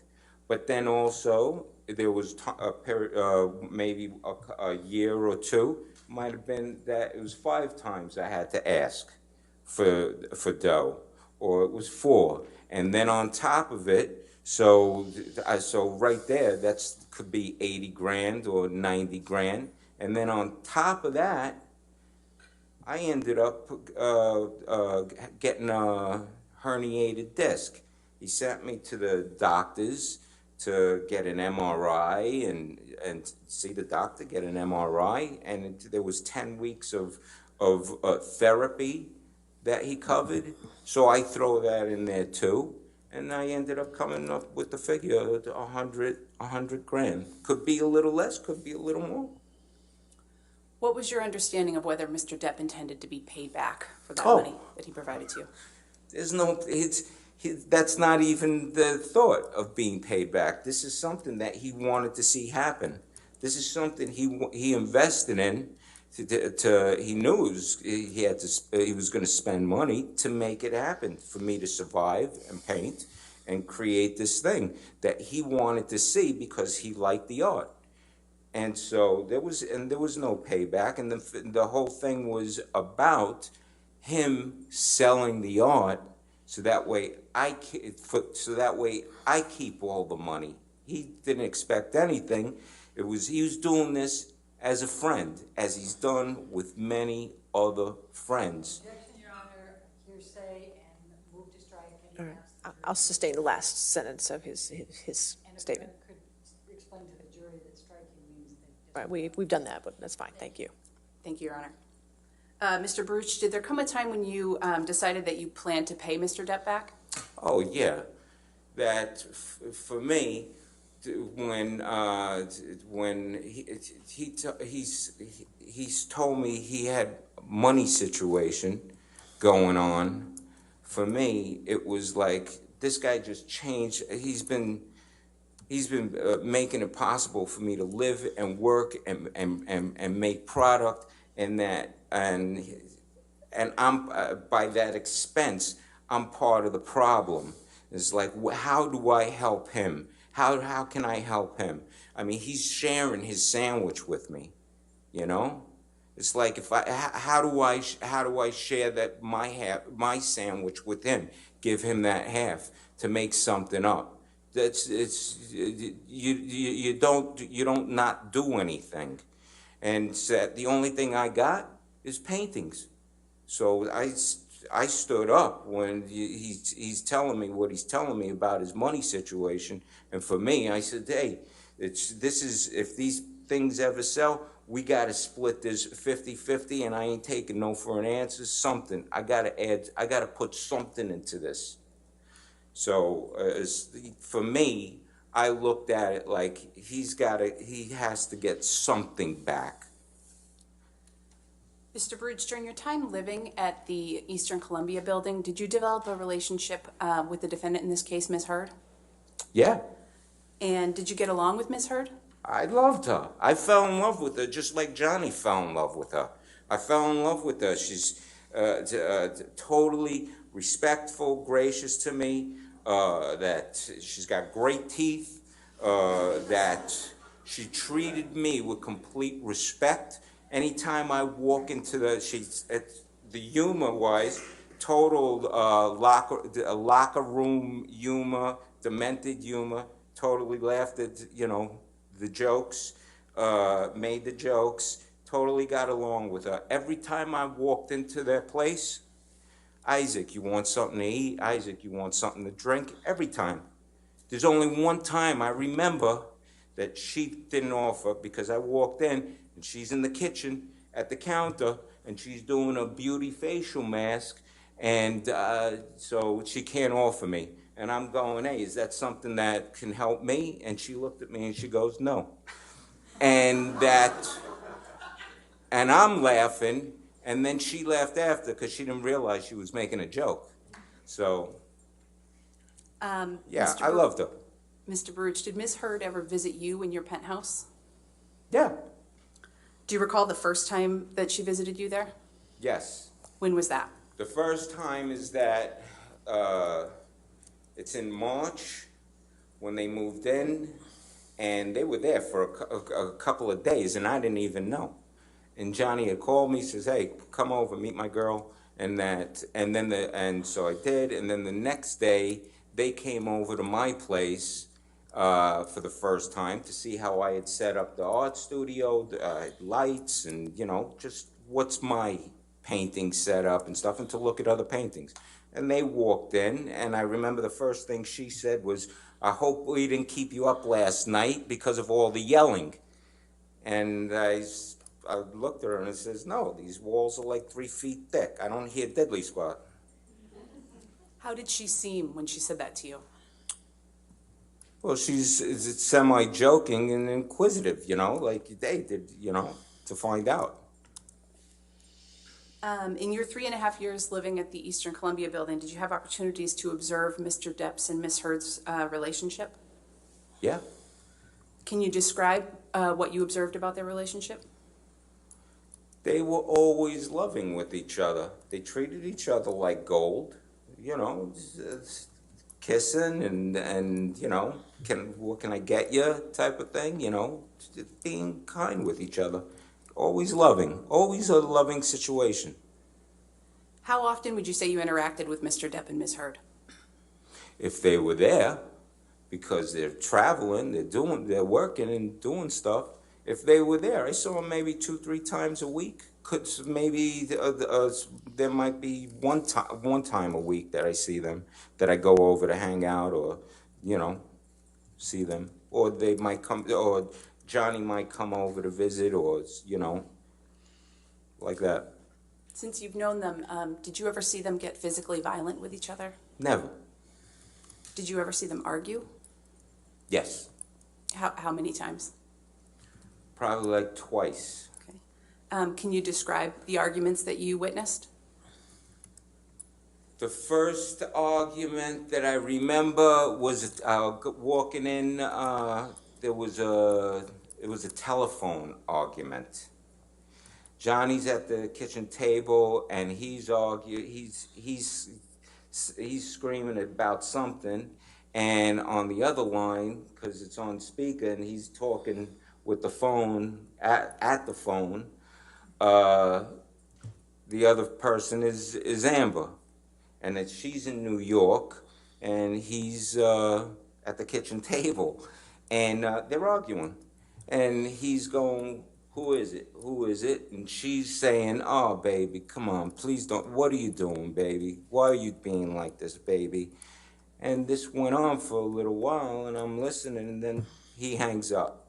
She calls back again, and it's the same thing. "Who is it? What's going on? Who is it?" And she's saying, "Oh, come on, baby, don't be. What are you doing, baby?" And then hang up the phone again. The third time it happens, I'm saying there's no solution in this conversation. I grabbed the phone from him and I says, "Hey, Amber, this is Isaac. Listen, this conversation is now over." And I hung up the phone. And she didn't call back again, and he went to the couch and went to bed. I believe you said you saw them argue twice. Was there another time that you saw them argue? I ended up going over, and there's at the kitchen table is Johnny, is Amber, is Rocky, and Josh. And and I'm going, "What are you guys doing?" And they're hanging out, and they're trying to plot to figure out a way how to get rid of Whitney to not live there anymore. And I felt bad. I like Whitney. Says, oh, well, that's going to be a drag. And what are you plotting? How do you figure out? Hey, lend your sister some dough and let her move out. But, they're trying to figure something out, something differently or whatever.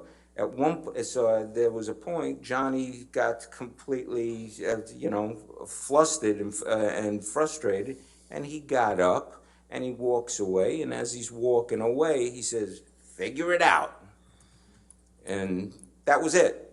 That was the whole thing. I don't know if you want to call it, I don't think you might call that an argument, but.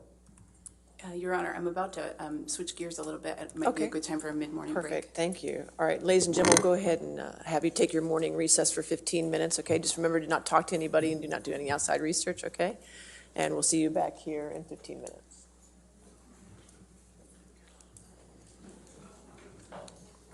Do I You can stand? stay right here, that's fine, you don't have to stand. Thank you.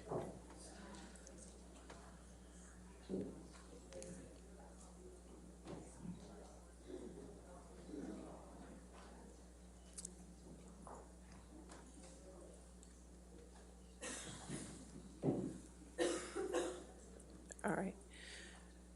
Sir, I just want to remind you, since you're still on the stand under oath, you can't talk to any of the attorneys or Mr. Hurd at this time until your testimony is done, okay? Okay. All right, and we'll be back at 11:45, okay? All right, I got to thank you. stay here the Yeah, whole you have to stay time? there the whole time.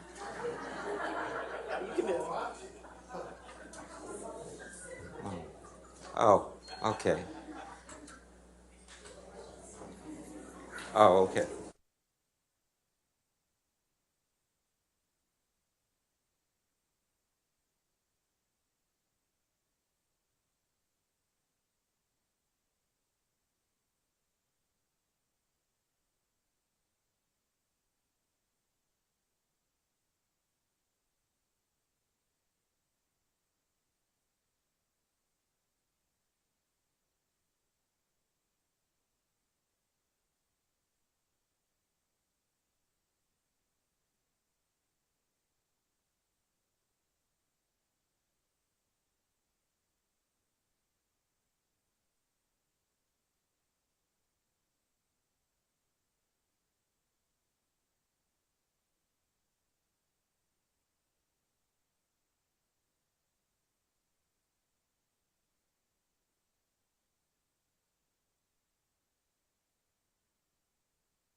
You can stay, that's fine.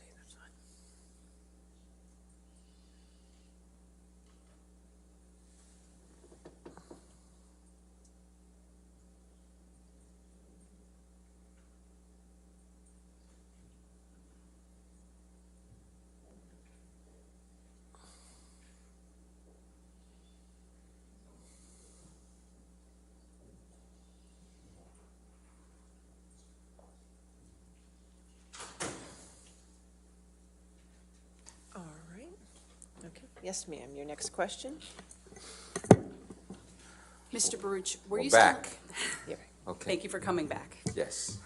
Were you still living in penthouse 2 of the Eastern Columbia building on May 21st, 2016? Yes. Do you recall what you were doing that evening? Yes. What were you doing? I was out, it was evening time, I'm out in the neighborhood, and I'm on my way home.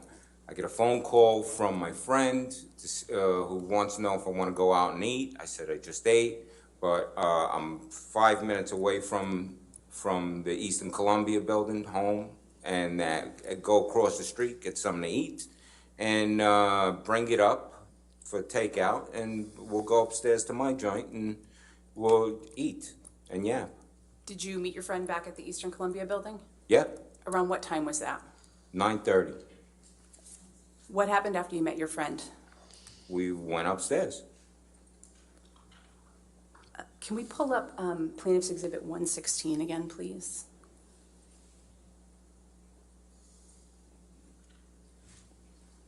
And Your Honor, given that this has already been admitted, I'd ask that it be published. All right, that's fine. You can publish it. He just can't see it. It's not on his. Okay, he still has it. Mr. Birch, is it on the screen in front of you? Yeah. Okay, great. Yes. Mr. Birch, I'm going to ask you a couple of questions about what happened after you went upstairs that evening. And it may be helpful for you, there are controls on that screen that you can use to sort of mark the exhibit to show the jury the spots that you're talking about and identifying. So if you just touch it, it'll make a mark, so you don't have to touch the top. That's fine. Do I touch No. something on menu here? Nope, you don't. Nope, just wait, and you can Oh. touch it whenever she needs you to mark it. Just wherever I touch it, it's gonna make a mark. It will. Okay. Thank you. Mr. Birch, when you got upstairs that evening with your friend around 9:30, Yeah. what did you see? We got out of the elevator and, you know, just like in the graph, you make a left and then you turn the corner. When we walked out, I noticed on the floor, there's shards of glass, there's pieces of glass. And so, you know, I was just looking, going, oh, something busted. Could be one of the sconces or something like that. And kept walking. Can you mark on the exhibit where you saw the broken glass that evening? Yeah. Boom. Right there.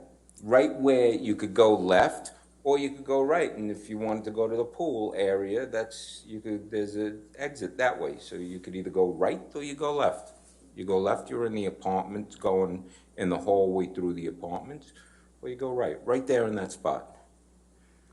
And did you continue on to your penthouse after you saw the broken glass? Oh, yeah. So we walk around, and then we make the turn.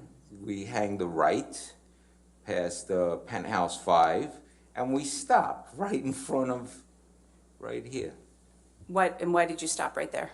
Oh, stopped in front of here, penthouse 1, which is it's more right there, because there's this puddle of wine, huge puddle of wine on the floor that's in front of the door, and there's wine, the splashed wine that's dripping down the wall.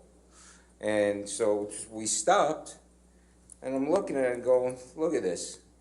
Someone must have got hammered. These guys probably had a party. And at that point, right then, as soon as I said that, the door opens up, and it's Josh Drew, who pokes his head out the door, only enough for his head to come out, and he's pretty bug-eyed and looks distraught. And I look at him and I go, what's up with the spilt wine? And I'm figuring I'd get an explanation or whatever. And he says, he looked at me and just said, rough day, had a rough day. And at that point, I got concerned and said to him, because I'm friends with him, you know, I got concerned. I said, hey, you okay? You want me to help you with something? Do you need help? He said, no, it's okay. We got it. And I said, okay. And me and my buddy took off and went into my place. And what did you do after that? My buddy ate. I believe he had pizza from across the street, and we talked. We yapped for a while, and you know, could be I could yap, so it could, you know, it could take. We were there probably an hour and change or something like that, and then you know, we're done. So I walked him out, and walked down. Went to the elevator, walked out, went to the elevator. We went downstairs. I walked them out the door, finished the conversation that we were having, and I said, all right, see ya. And then I went back in. I went upstairs and I went to bed. Around what time was that you went back into the Eastern Columbia building? You know something, if we got there at like around 9:30, and we're talking, I don't know, an hour, an hour and a half, 2 hours, you know, somewhere around 11 o'clock, I would think. We can go ahead and take Exhibit 116 down.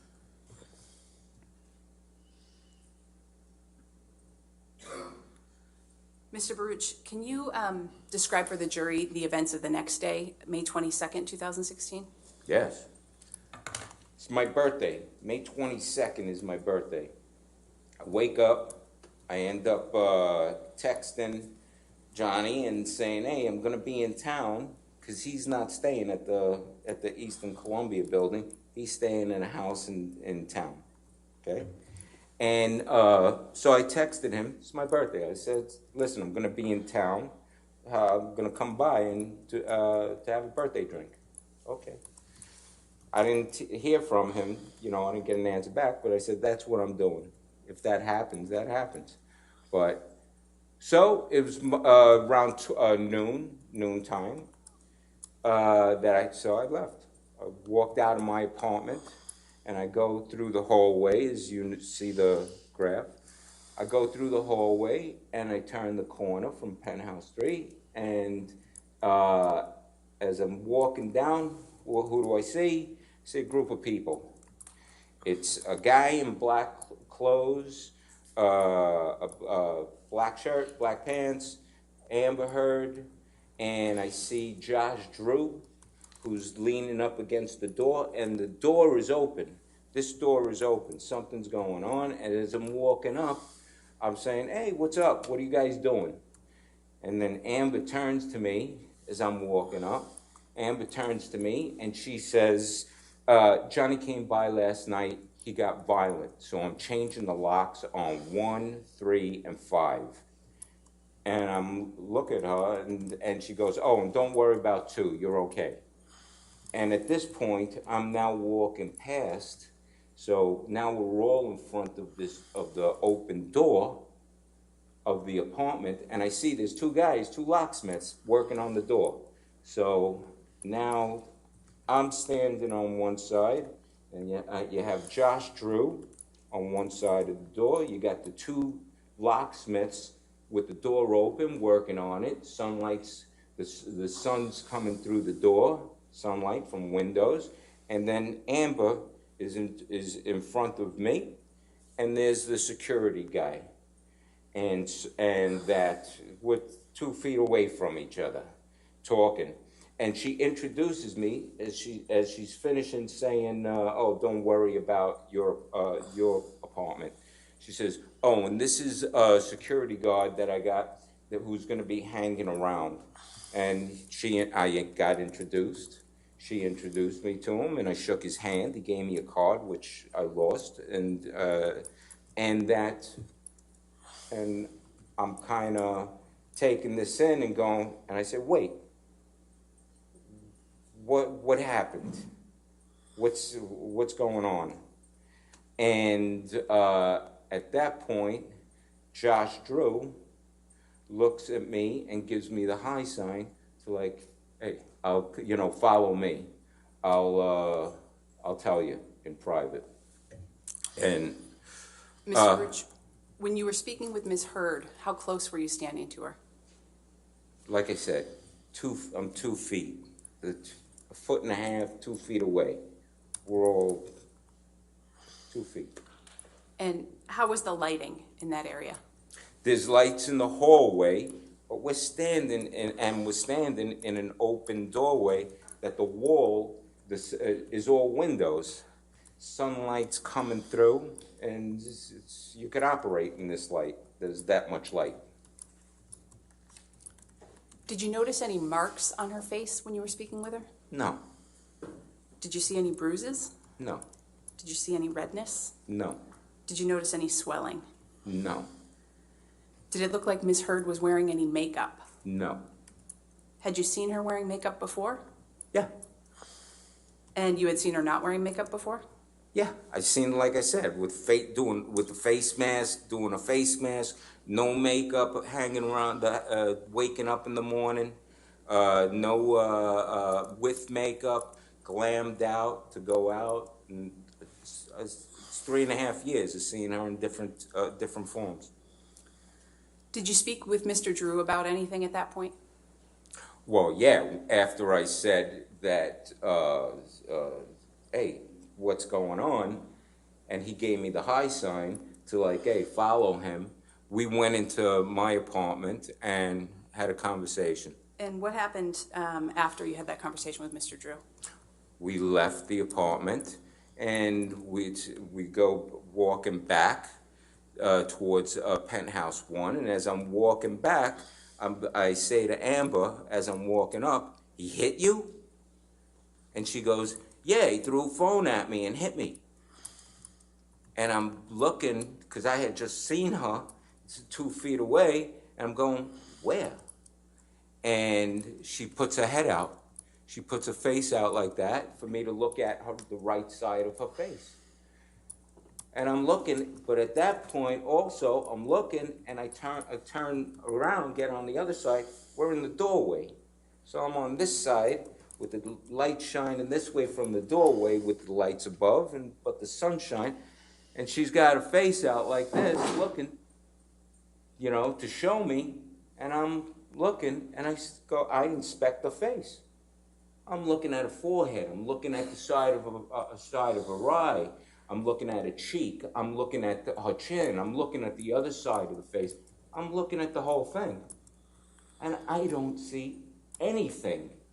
I don't see anything I don't see a cut, a bruise, swelling, redness. It's just Amber's face that she's going like this and showing me. So I'm not seeing anything. I back up and I'm making a joke.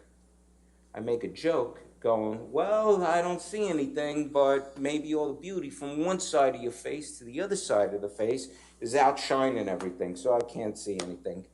And she's laughed and she's, smiled. And I just looked at everybody and said, hey, it sounds nuts. And I went and I said, I gotta go. And I gave her a hug and kissed her on that side of the face. Kissed her on that side of the face. And then I left. Said goodbye.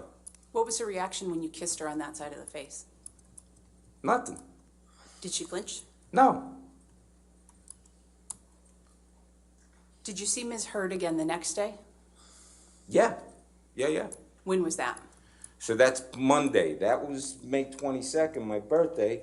Then the next day is Monday, the 23rd.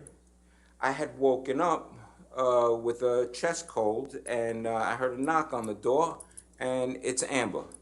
So I opened up the door. Around what time was that? That's, I want to say, maybe around noontime, maybe a little bit before. Maybe it could have been a little bit, I think around noontime again. And I went downstairs and I opened up the door. And when you opened the door, did you have a good view of Ms. Heard? Absolutely, yeah. How was the lighting? Lighting's fine. Lighting from outside, and there's light from my place. Yeah, so the lighting was great. Did you see any marks on Ms. Heard's face at that time? No, same thing like the day before. There's no redness. There's no swelling. There's no bruises. There's no cuts. There's no nothing. Just Amber, looking like Amber. Did you notice if she was wearing any makeup at that point? She didn't look like she was wearing makeup then either. What did Ms. Heard say to you during that encounter? She was knocking on my door to see if I would take the house key, her house key, to let the cleaning lady in, because she had to go somewhere. And I woke up that day, and I had some kind of chest cold thing. I was upstairs laying down, and so I looked at her and I said, "Hey, listen, I'm feeling sick. I'm going to be upstairs laying down this entire time for the day or whatever, and that so I can't do it." And then she stood there and is like, "Well, I got to figure out what to do." Like maybe if she was only dependent upon me to give the housekeeper the key. The housekeeper cleans both of our places. And so I said, "Hey, listen, why don't you go ahead and take the key and put it in an envelope and bring it downstairs to the concierge, that's where the key will be, and tell Hilda, who is the housekeeper, that that's where the key is. And that's it. And you're set." And she was like, "Yeah, okay, I guess I could do that." And I'm 3 feet away from her. 2.5, 3 feet away from her, talking with her. And how long did that conversation last? 3 minutes. Did you see Ms. Heard again the next day? Yes, I did. Where did you see her? All right. I go down. I'm leaving my apartment on Tuesday to go downstairs to the cafe to go get something hot to drink. I still haven't shopped or did anything for what's a chest cold. And so I wanted something hot to drink. I go downstairs, and as I'm locking my door, that all of a sudden a group of women come up to penthouse 3, because in the corridor on the graph you could see we share the same corridor. So I'm locking my door, and a group of women show up. Did you recognize who the women were? 3 of them, yeah. Who were they? It was, something, I'm unsure if it was 4 or 5 women, but it's Amber, it's her sister Whitney, and it's Melanie Iglesias, who's a makeup artist for Johnny and Amber. And then there's 2 other women that I didn't recognize, but not sure. Did you interact with the women at all? Well, after closing the door, Whitney, who calls me her spirit animal, came running down the hallway, going, "Isaac, spirit animal," and I'm going, "Hey, listen, I'm not feeling so hot. I'm not feeling so good," and I duck under her arms, stop. And I love you, but stop. And I duck under her arms, and I go past, and I'm passing the other ladies, Amber and her, who she's with, and I'm looking at them. They're laughing of this whole scene, and then that was it. And then I went past and went down and got some hot tea. Did you see Ms. Heard's face during that encounter? It was a quick glance, but nothing shot out to me to notice anything. Did you see Ms. Heard again the day after that? Well, I saw her again that day. Oh, can you describe that, please? Yeah, that on the way back from me being outside at the cafe, having a tea, I come walking back in, and now all her and the women that she was with are coming back out, and we're in the lobby, and the doors of the lobby, it's all windows, great light shining through the entire lobby. And the women there's a table in the middle of the lobby, and her friends, or I don't know if they're friends or not. I know three. One's a sister, and the other one's a friend. They're walking on one side of the table, and then she's on the other side of the table where I'm walking, and now we're walking past each other, and she's, of course we're gonna acknowledge each other and looking at each other. And now she's the sun shining right in her face. It's to my back because I'm walking in. And so that's like this, and saying, all right, hey, all right, enjoy yourself, have a good time, or whatever you're doing, and go by. And I went up. And that was it. That was the second time that I saw her. And that's on Tuesday. And did you get a good look at her face during Oh, that second encounter? Absolutely. The sun shining right on her face. Did you notice anything unusual about her face? Nothing. No cuts, no bruises, no swelling, no redness. No. It's Amber. It's Amber's face. And then did you see Ms. Heard again the day after that? Yes, I did. And that's Wednesday, May 25th? That's right. Where did you see her? At that point, I was like, okay, I got to shop for something because otherwise I'm not going to get rid of this chest cold. I go to the store, and on the way back, in between the garage and the building, there's this room with like vestibule, that's you have to walk through. And I'm coming in to go into the building, and Amber and Whitney, her sister, are coming out of the building to go into the garage. And we met there. How long did you speak with them, if at all? Yeah, we spoke. So we're facing each other. Amber and Whitney are across from me. We're 2.5 feet, 2 feet away from each other, talking.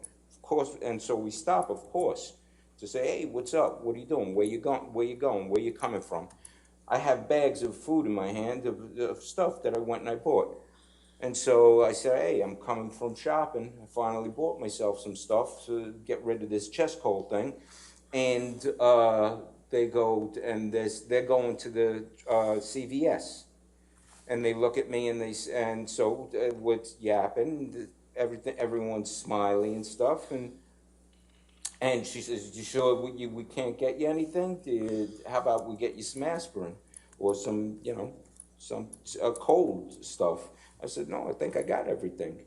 And and they said, you sure? And I said, yeah, of course, I got it. Don't sweat it.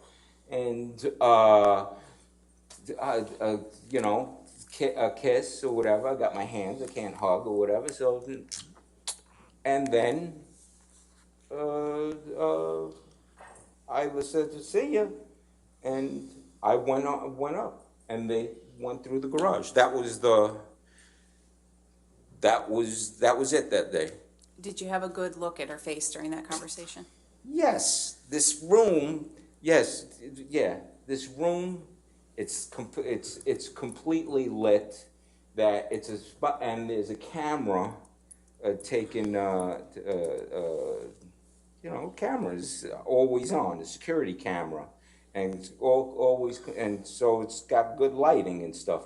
Because this is a spot where if you use your fob key to go into the building, well, the door takes a long time to, it's one of those things with the pressure thing that the door just doesn't close shut. It takes a while for it to close. Someone could be in the garage who's not supposed to be in the garage, run and hold the door open. And that then they get into the apartment building, and then who knows, maybe somebody gets ripped off.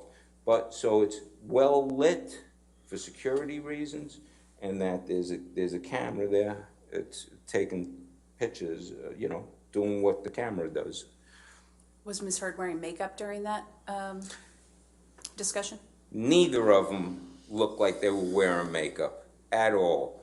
Whitney had this hat on that it was a fun hat or whatever, and that no makeup. I don't even know Whitney to be a makeup person, and that Amber, no, she looked like she was, just natural Amber. It's all, just as always, no makeup. Did you notice any marks on Ms. Heard's face? No.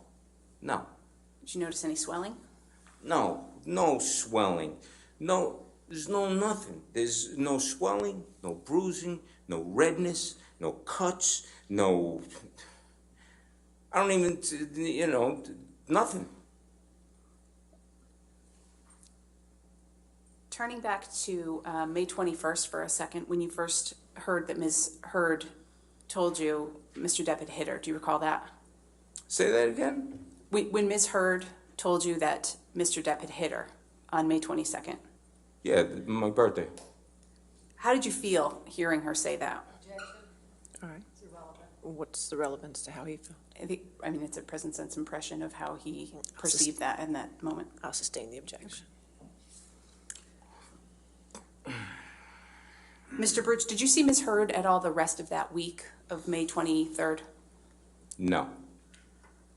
Did you learn at some point in time that Ms. Heard had filed for divorce from Mr. Depp?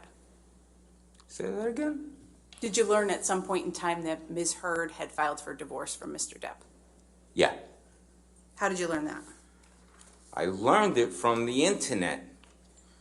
After the weekend, around at probably Monday, either Sunday or Monday, I'm on the internet and I end up seeing a picture of, it was the Friday of that week, the past week, and there's a picture of Amber wearing a black morning dress and with this brown mark on her cheek, and that she's been to a divorce, she went to go file for divorce. That's how I found out. Were you surprised when you saw that? Surprised is not the word. It's like, what the hell is this? What's going on? At any point when you had seen her during that prior week, had she told you that she intended to file for divorce? Objection. Leading. I'll allow it. Go ahead. You can answer the question, sir. What's the question again? At any point when you had seen her during that week, had Ms. Heard told you that she intended to file for divorce? No. She never once. Sunday, Monday, Tuesday, Wednesday, and Thursday or Friday, not even see it? No. There's no, I'm clueless. She did not say anything about divorce. So what did you think when you saw those pictures and read the articles and learned that she was filing for divorce? Okay. All right. I'm sorry, objection, relevance to what he thought. It builds on all of the testimony he's given previously, Your Honor. I'll sustain the objection. When did you see Ms. Heard next after that? She knocks on my door June 3rd, Friday night, June 3rd. She knocks on my door around 11 o'clock. Is the next time that I see her. And what happened when she knocked on your door on June 3rd? I opened the door. I opened up the door. And naturally, something I'll say is, hey, how you doing? To say hello. So I open up the door, say, hey, how you doing? And she looks at me and she says, not feeling so hot that I made some food. Would you like to come over and eat with me? And at that point, after, everything I've seen, I looked at her, I said, listen, me and you, we're not gonna talk anymore. After everything that I've just seen all week long, from the past week and change, listen, I'm confused, I'm angry, and I'm frustrated by everything that I've seen. And that I think the best thing is for me and you that we don't talk anymore. Did she say anything in response? Yes, in response to that, she looks at me and she says, I told Johnny I don't want anything. The lawyers are making me do all of this. And that's what she said. Did you respond to Ms. Heard? No, what I was thinking was that to me, when after saying that, after she said that to me, I'm thinking to myself, gay cock'em yum, hey, how, you know, All right, I'll sustain that objection. Next question. Did you see any injuries on Ms. Heard's face on June 3rd when you spoke with her? no. Did you ever speak with Ms. Heard again after that? Well, she said to me, after that, the lawyers are making me do all of this. Then I was just looking at her, and then she ended what she was saying by saying, well, I'm sorry you feel that way. And I closed the door and would never talk to her ever again. Did you have any interactions with the staff at the Eastern Columbia building about Ms. Heard's allegations against Mr. Depp? Objection, Your Honor, may we approach? Okay.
Mr. Baruch, did you have any interactions with the staff of the Eastern Columbia building about Ms. Heard's allegations against Mr. Depp? Yes. And at some point, did you see a security video taken in the Eastern Columbia building? Yes. When was that?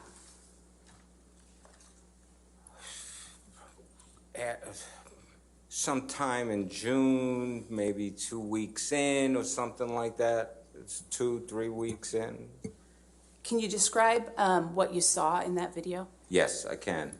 It was a video of Amber and Whitney waiting at the elevator, a mezzanine level, coming from the garage, obviously, and waiting for the elevator. And Whitney does this to Amber. Pow! And hits her, like faking hitting her in the face, going pow! And then they start laughing. Did Ms. Heard react at all in that video to the fake punch that you observed Whitney throw? Yeah, she's laughing. After doing it, they both, laughing at with each other. Mr. Baruch, do you know who Elon Musk is? Sure. Have you ever seen Mr. Musk in person? Yeah. Where did you see him in person? First time was I'm getting into the elevator on the rooftop, penthouse level. I'm going into the elevator, and he's coming out of the elevator, going past me. And when did that take place? This is after May. This is sometime June, it could be July, but after May. In that same year, 2016? Yeah. And when was the second time that you saw Mr. Musk? One morning waking up and going and opening up the shades to the bedroom, and it's on the second floor, and it overlooks the balconies, our joining balconies, because my balcony joins with John and Amber's balcony, and that opening up the shades, I see Elon Musk going through the balcony door on their side to then walk down a common corridor that then at the end leads to a door that you walk out to the rest of the rooftop. And you go to the pool, you go to the gym and stuff. So I'm looking out, and the view out the window is of both of our balconies. So that's where I saw him. And when was that? Oh, sometimes it's either June, July, but it's after May. Mr. Bruce, how long have you known Mr. Depp? Met him, I believe, in 1980, and what's 42 years? Well, it's going to be 42 years. Have you ever seen Mr. Depp be violent when angry with Ms. Heard? Objection leading. I'll allow the question. Okay. I'm allowed to answer? Yes, yes. What's the question again? Have you ever seen Mr. Depp be violent when angry with Ms. Heard? No. Well, from what I said from before, there was an argument that I walked in, so there's that, but have I ever seen him be violent to her with physicality? No. Did you ever Never. see him hit her? Never. In your 3.5 years living at the Eastern Columbia building next to Mr. Depp and Ms. Heard, did you ever observe any injuries or marks on Ms. Heard? Objection leading, Your Honor. All right, I'll sustain as to leading. Sorry. Okay. Did you ever notice anything unusual about Ms. Heard when you were living at the Eastern Columbia building with her? Objection leading, Your Honor. I'll allow it. I can answer? Yes, sir. What's the question again? Did you ever notice anything unusual about Ms. Heard during the time that you were living next door to her at the Eastern Columbia building? Besides having great teeth? No. Mr. Baruch, are you appreciative of everything that Mr. Depp has done for you? Objection, Your Honor. Leading and relevant. All right, I'll sustain as to leading. All right. Mr. Baruch, how do you feel about what Mr. Depp has done for you? Objection. Well, you know what? No, I'll go ahead. Okay, go ahead. I think that's withdrawn. Go ahead. You can answer the question. Oh. You could just answer the question, sir. And the question is, How do you feel about everything that Mr. Depp has done for you? oh, come on, it's unreal. It's, you think too much about it, you're gonna cry. That I appreciate everything that he's done for me.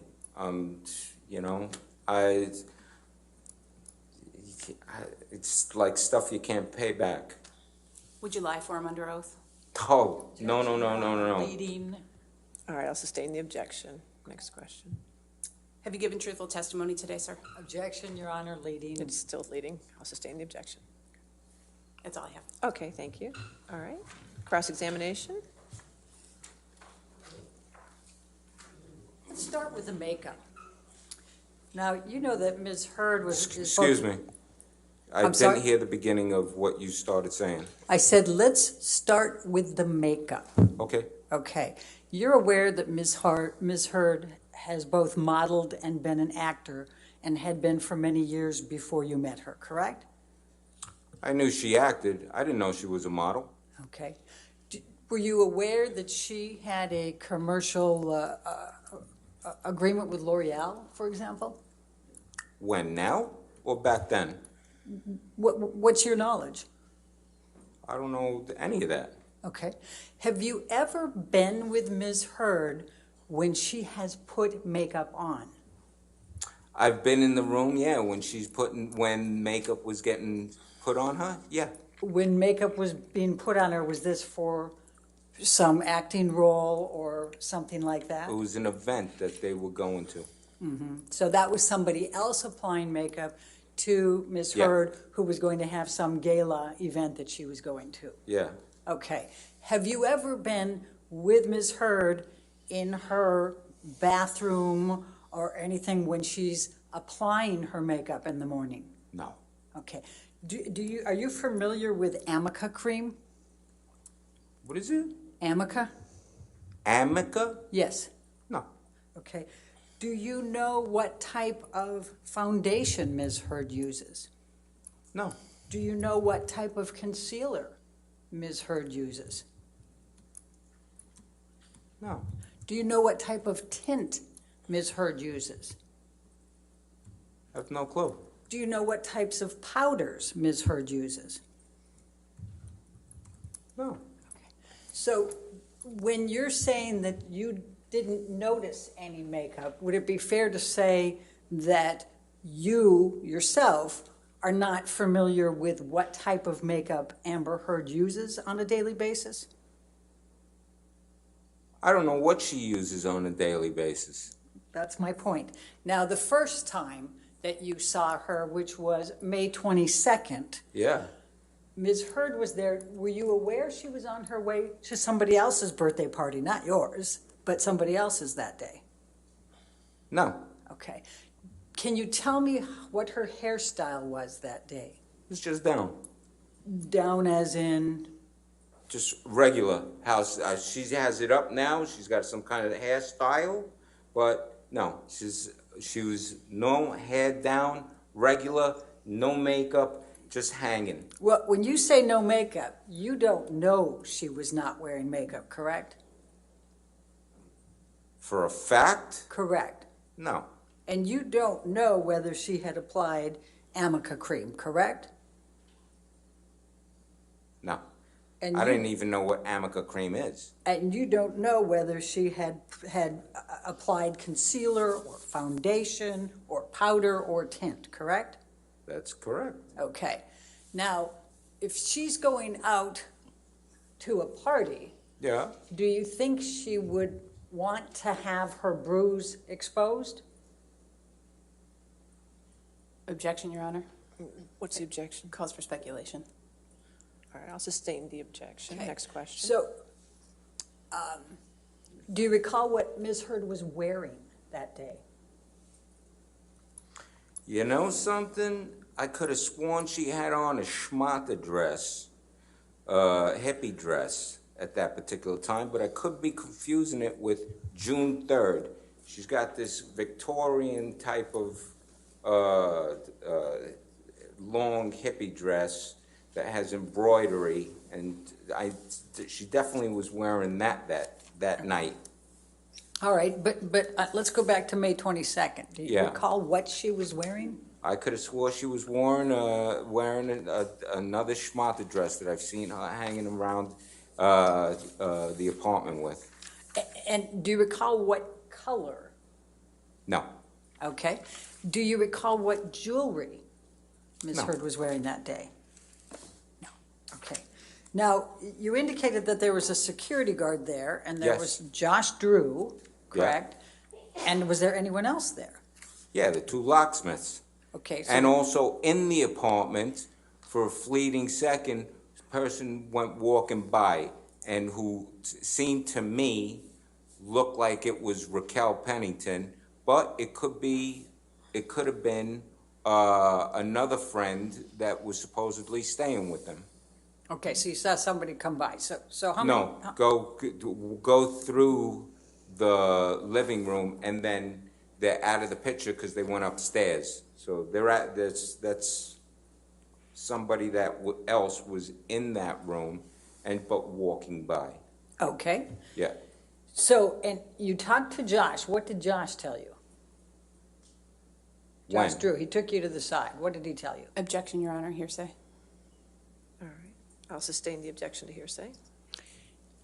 All right. Before you spoke with Josh Drew in the other room, what, if anything, had been said about what Mr. Depp did the night before? Objection to the extent it calls for hearsay, Your Honor. All right, be a hearsay objection. I'll sustain that objection. Next I'm asking what, if anything. That was still solicit hearsay. But he already testified about what Amber said. I'll go back to that. Okay. So what exactly did Amber Heard tell you happened the night before? As I was walking up the first time, she turned to me and said, Johnny came by last night and got violent. So I'm changing the locks on penthouse 1, 3, and 5. Don't worry about your place. Okay. Did you ask her for any more specifics on what About she meant by changing getting locks? violent? Huh? Did you ask her for any specifics about what she meant by he came by and got violent? No. Okay. Okay. Well, I'm going to jump you to the next day for a few, and then I'm going to come back. But let's go to the next day. So the next day, you testified that you saw her twice, correct? From Sunday? No, Monday I saw her once in the morning. I want to That's when say she around came 12. by to ask if you could have the key, or that you could leave the key for the house key, Right, right? for Hilda. And you weren't feeling well, right? That's right. Okay, so you wouldn't have been standing very close to Amber, right? Because you were sick? Well, I opened up the door and I'm holding the door. We're like 3 feet away from each other. Yeah. Okay, and you told her you were sick, right? Yeah. Okay. Do you know where, she was going out someplace, correct? She was going somewhere. All Yeah. right. She wasn't going to be there. All right. Do you know whether she had applied any Amica cream that morning to her face? No. Do you know whether she had applied any concealer to her face that morning? No. Do you know whether she had applied any foundation that morning? No. Do you know whether she had applied any tint that morning? No. Do you know whether she had applied any powder that morning? No. Now, the next day. I can tell you, she looked like she wasn't wearing any makeup. Right, and would you agree that people who are models and actors can be pretty darn good with putting makeup on so that you can't tell they're wearing makeup? Objection, Your Honor. Foundation, cause for speculation. I think that's a fair question to ask him. I'll sustain as a speculation. All right. Next question. Do you have any knowledge of the skills of Amber Heard with respect to putting on makeup? Well, it can't be that good because she's got a friend who is a makeup artist who came over to do makeup, but I don't really know. Right, and that makeup artist that comes over does it when she's going to be on some show or in some big public event or gala, right? Yeah. Yeah, that makeup person, and you're talking about Melanie Iglesias, right? That Right, makeup- yeah, exactly. Okay. And that Exactly. makeup person doesn't put Amber's makeup on every day for her, does she? I wouldn't know. How many times did you see Melanie Iglesias put makeup on Amber? One time. Okay, It's just one time. okay. So she wasn't living at Amber's house, right? No. I hung out with her and her husband and Johnny and Amber and over there one time eating, and then another time was when I met her that seeing her do makeup for these guys. Okay, so you're not saying that Amber doesn't know how to put makeup on herself, correct? Oh no, I'm sure she does. Okay, but again, I would think she does, But for the most, I'll tell you what, over 3.5 years, living around each other, for the most part, she's not a makeup wearing person, completely natural. Her, Rocky, total great complexion, Texas natural girl next door, no makeup wearing, hanging out. Did Amber ever tell you she was not wearing makeup? Did she ever tell me? In any of those 3.5 When? years that you're saying she wasn't wearing it around the house, did she ever say, I don't have a stitch of makeup on? As many times as she's told me, I am wearing makeup, which is, I can't remember. So I don't know. Yeah, no. There's not one time I remember that or saying that. Okay, so now let's go to the next day. I think that's the day you've got the 2 times that you saw her. She's with other people. Yeah. And she's either going out or coming in, correct? Well, first time they're coming in, and the second time they're going out. So they've been out someplace before they're coming in, correct? Objection, Your Honor. Foundation. I'll allow it. You can answer the question, sir. Oh, I have no clue. Okay, but they're physically entering the house. In other words, they haven't been in the house, they're coming to the house from someplace, right? Oh, I would have no idea. When I walked out, who knows? They might have been out and in twice before that, but I don't know. They could be coming from another apartment, coming, to go there. And I'm seeing them, it could be the second time that they're entering this apartment, or the first time, or the third time. Yeah, I don't know. Okay. I have no idea. And do you know so you don't know where they were? No, And of so you course have not. no idea whether they were out in public someplace, correct? No, of course not. I All right. wouldn't know that. All right. And then the later time that you saw them that day, they were going out, is that correct? Yeah. Okay, okay. And do you know whether Amber had any Amica cream on that day? No, I don't know. And I'll try to make this faster. Do you know whether Amber was wearing concealer, foundation, powder, or tint that day? I don't know. Okay. Now, the next day, I think you said it was she and Whitney, is that correct? On Wednesday, yeah. Okay, Yeah. okay. And again, do you know whether she was wearing any Amica cream? Sir, if you could just answer the I'm sorry. question. I'm totally sorry. Thank you, sir. That, no. And do you know whether she was wearing concealer, foundation, powder, or tint? No. Okay. Can you tell me what Amber's hairstyle was on the 23rd? That's Monday. Like I said, when she knocks on my door, hands down. Okay. Can you tell me what she was wearing that day? Not exactly, but if best of my recollection, pair of dungarees and a t-shirt. Okay. At the time when she knocked on my door to give me the key. If she went home to go change or something like that, I got no clue. Okay. Do you remember what color the t-shirt was? I think it might have been white, best of my recollection. Do you remember what jewelry Amber had on? Oh. Okay, let's go to the next day, the Wednesday, and you've got all these people here. Next day is Tuesday. Okay, next day, Tuesday, is when you had the bunch of people coming together to her house the first time, right? Right. What was she wearing then? You want to know something? I do remember a women's beige long coat, kind of like a woman's, not a raincoat, but it could be similar to that. It was a beige, long, kind of looking like a business coat type of thing, a female version of a Columbo jacket. Okay, and what was she wearing under it? Oh, I have no clue. Okay, and do you remember what jewelry she was wearing? No. Okay.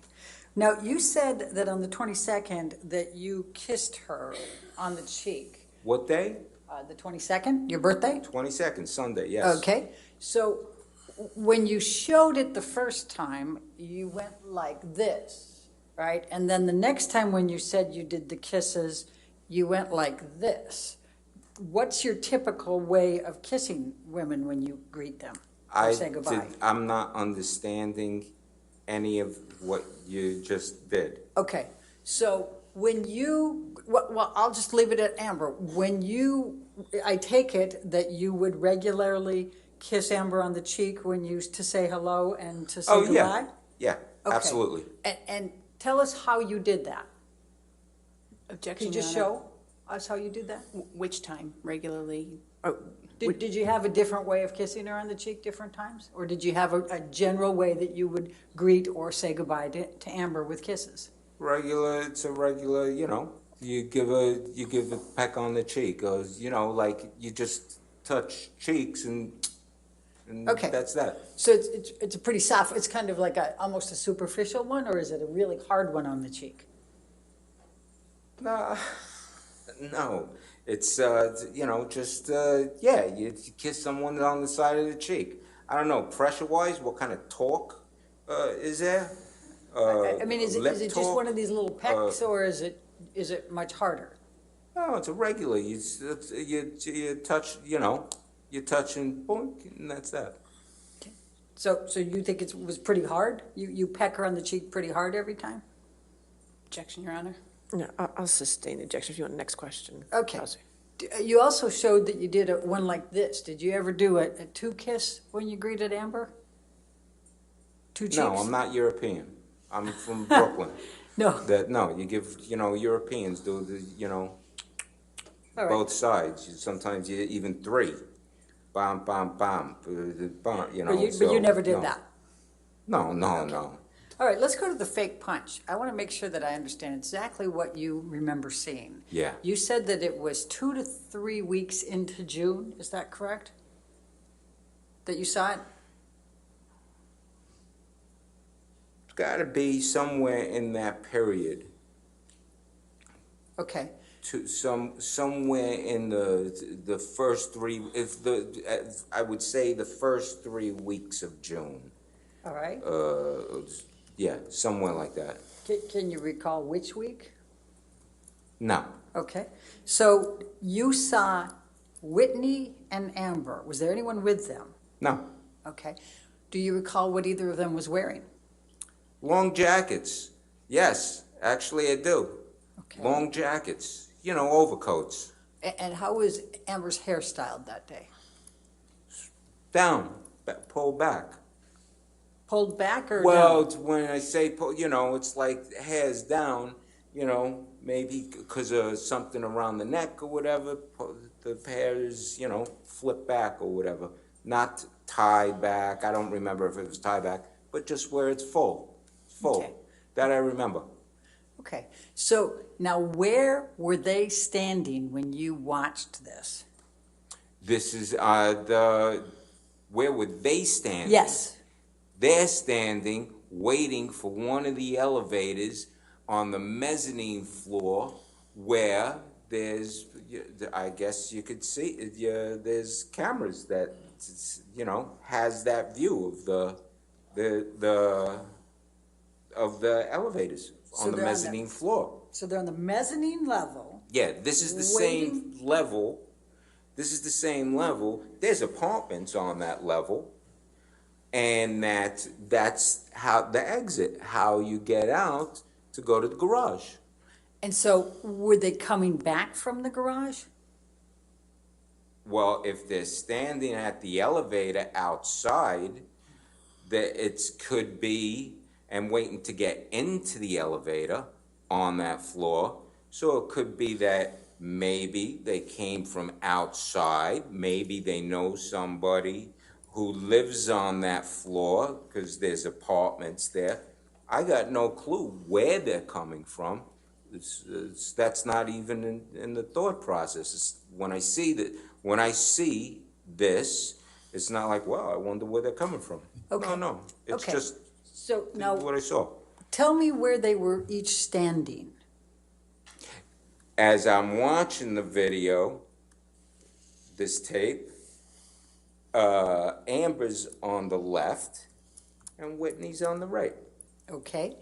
And then just take us through. Tell me what you saw. Amber's on the left, Whitney's on the right. They're hanging out. Can I stand up? Yes, sir. And so here's Amber, here's Whitney, and they're hanging, waiting for the elevator.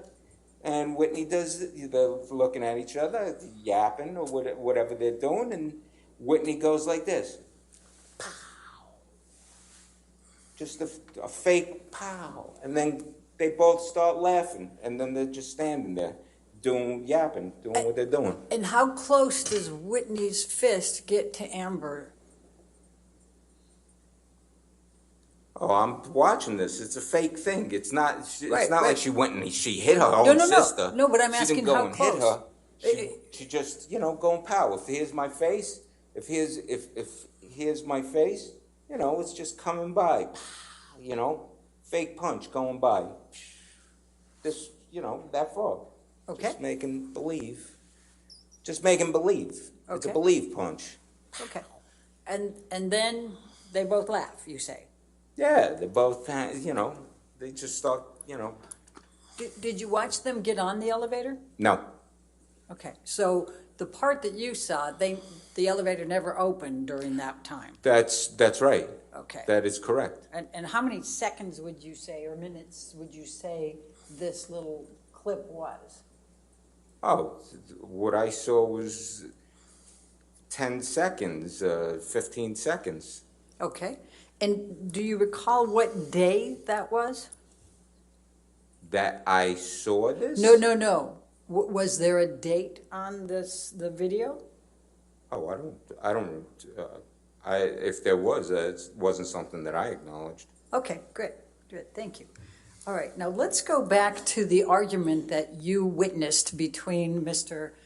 Depp and actually Ms. Heard, who was on the phone or the speakerphone. Do you recall testifying about that? Say this again, start again, start again? Yes, let's go back to, you testified that you observed an argument between Mr. Depp and Ms. Heard. Do you recall that? You came into the room, Mr. Depp had Amber on speakerphone. Do you recall that? Yeah. Okay, Mr. Depp was drunk.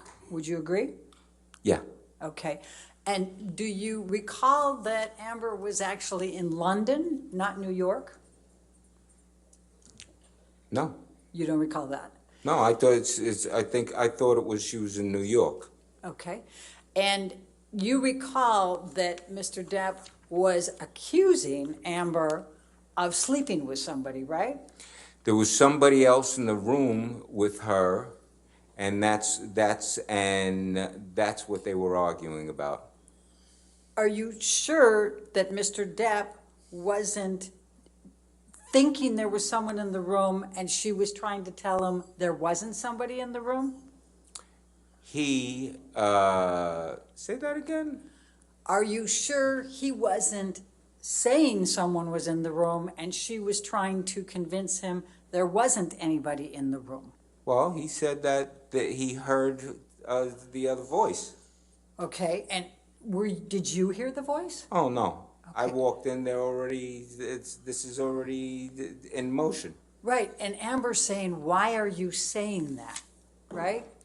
Amber was saying, come on, baby, why are you being like this? What are you doing? Come on, Johnny, there's no need, why are you being like this? Right. And it was taunting.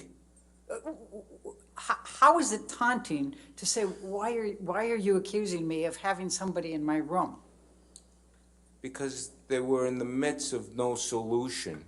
At that point, it would be, instead of taunting, saying, listen, John, let's talk tomorrow, and let's end this conversation right now, and we'll talk tomorrow, and we'll get to an understanding, because there's not going to be any solution right now. But there was none of that. It was just continuous, oh, baby, So, and that kept it going. if Mr. Depp, in his drunken state, was suffering from delusions and thought he heard a voice and wasn't, do you think it would have been reasonable for Amber to be saying, what's going on? Why are you saying this? What's going on? Objection, Your Honor. Speculation. I'll allow the question, if you can answer it. You can answer the question, sir, if you... Would I think it would be what? If Mr. Depp was suffering from delusions and there wasn't anybody in the room and he hadn't heard a voice but thinks he's hearing a voice, would it be reasonable for Amber to be trying to figure out what's going on? Objection, Your Honor. Hypothetical speculation. I'll sustain as a speculation to that question. And the bottom line is, you came in on the call, so you don't know what he said first or whether there was any voices, correct? Whether he heard voices? Yes. Besides hers? Yes. No, I didn't hear the beginning of the Okay. conversation. And then after the hang-up, he went straight to bed, right? No, after the first hang-up, Right. she calls back again, which was it necessary? I don't know. And then a third time. Do you know whether she knew whether he accidentally hung up or not? That he accidentally hung up? Right. Do you know whether she knew whether he hung up intentionally or accidentally? No, the same way that I wouldn't know if, she didn't know that the telephone line got cut. Right. Yeah. Okay. So after the 3 calls that you testified about, he went straight to bed, right? Went to the couch and laid down. Right. Yeah. And he was drunk. Yeah, and he went to sleep. Yeah, he went out. Do you know whether he'd taken any drugs that night? No. Now, you have known, you've already testified, you've known him for 42 years. Yeah. You didn't pay rent at the penthouse, correct? No, no one did. Right, okay. And then after you finished at the penthouse, you went over and lived with him in Sweetser, correct? I live in one of his house that he owns on Sweetser. And you still live there? Yes, And rent-free, correct? yes. Okay. And has, other than the 100,000, you never paid that back, right? The 100,000 that he's given you? No, that's not, that's a thing that's a thing for me when how I look at it and stuff. At some point, I would love to pay back that money, but that's not something that is expected, he's expecting. Would you say So- you're kind of beholden to Mr. Depp? No, I'm not beholden at all. He's given you $100,000, he's put you Over in a that period of, nice. I'm sorry, I didn't hear the whole question. Can you say it again? You were rent-free in penthouses for a number of years, and now you've been rent-free ever since in Sweetser? That's a nice friend. Yeah, okay. And I think you testified already, you're pretty angry with Ms. Heard, right? When? I wrote it down that you Oh, were. about the phony pictures that were taken and put in tabloids, and about the fake narrative, and about and the way she's trying to got a fraudulent DV claim to extort and blackmail a man.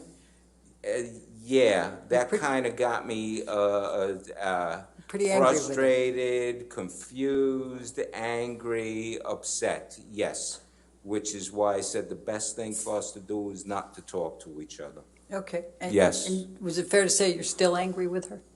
Oh, you know something? It's 6 years. But It's we just heard you 6 give your years. Am I version. angry anymore? I'm not, what I am is tired, and I want this all to end. Her to go heal, him to go heal. So many people have been affected by this malicious lie that she started and she created, and it's gone out the door and around the world. And so I can't even paint anymore. I've stopped painting for the last who knows how many years, and that's affected by stuff. I'm not angry at anybody. I want the best for her to take her responsibility, heal, and move on. And for Johnny, his family has been completely wrecked by all of this stuff, and it's not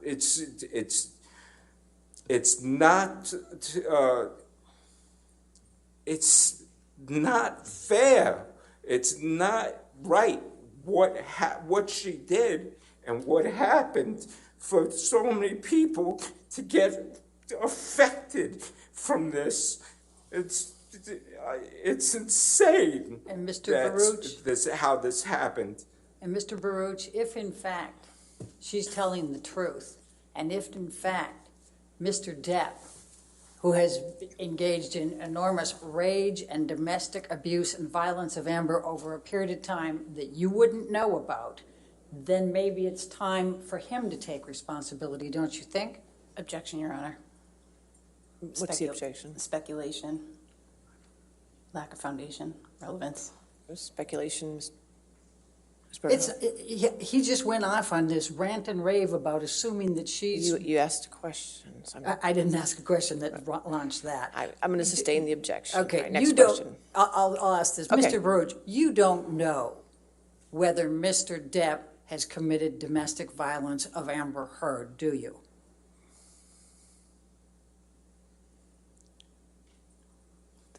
I never witnessed.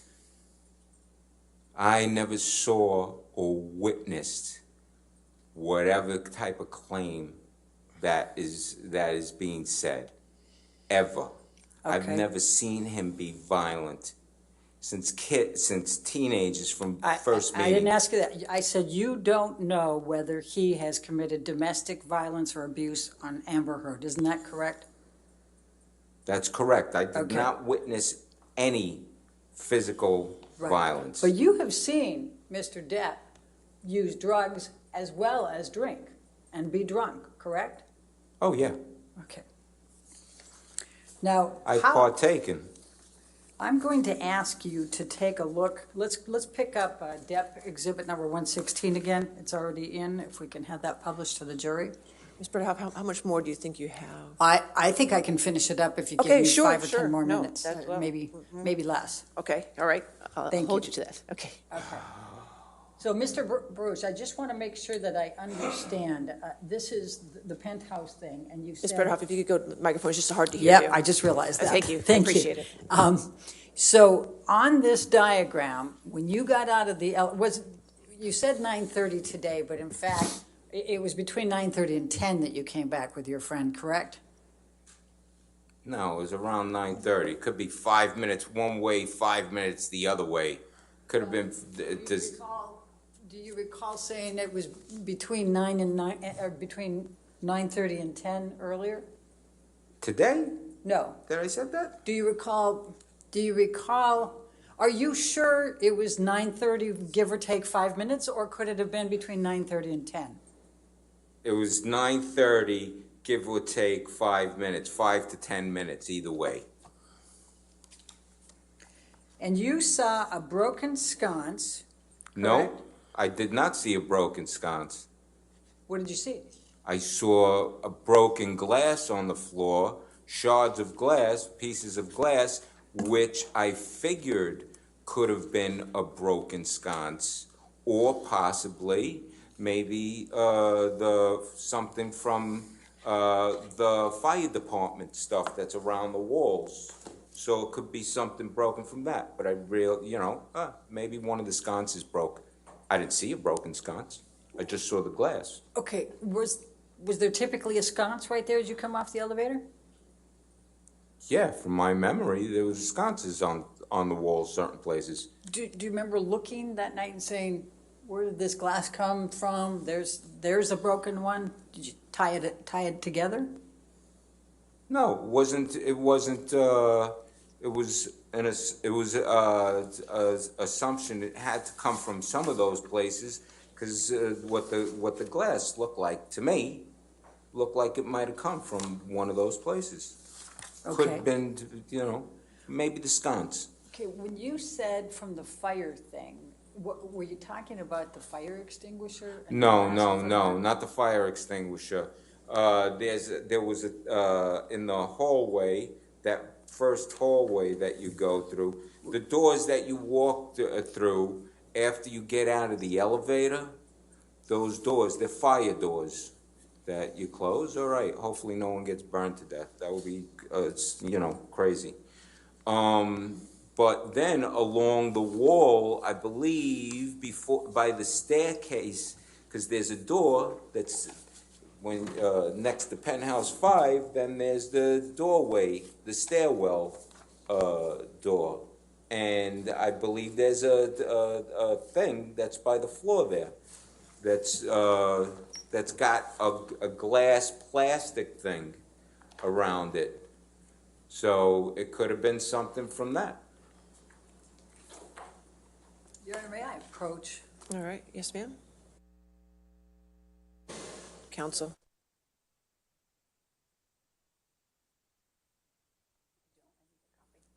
Do you have another copy of the deposition? Is this something for me to look at? Just wait for a question, sir. I asked you a few minutes ago whether you were sure that it was 9:30, give or take 5 minutes, or if it could have been somewhere between 9:30 and 10. Do you recall me asking that question? Yeah. Okay. And I'm going to ask you to take a look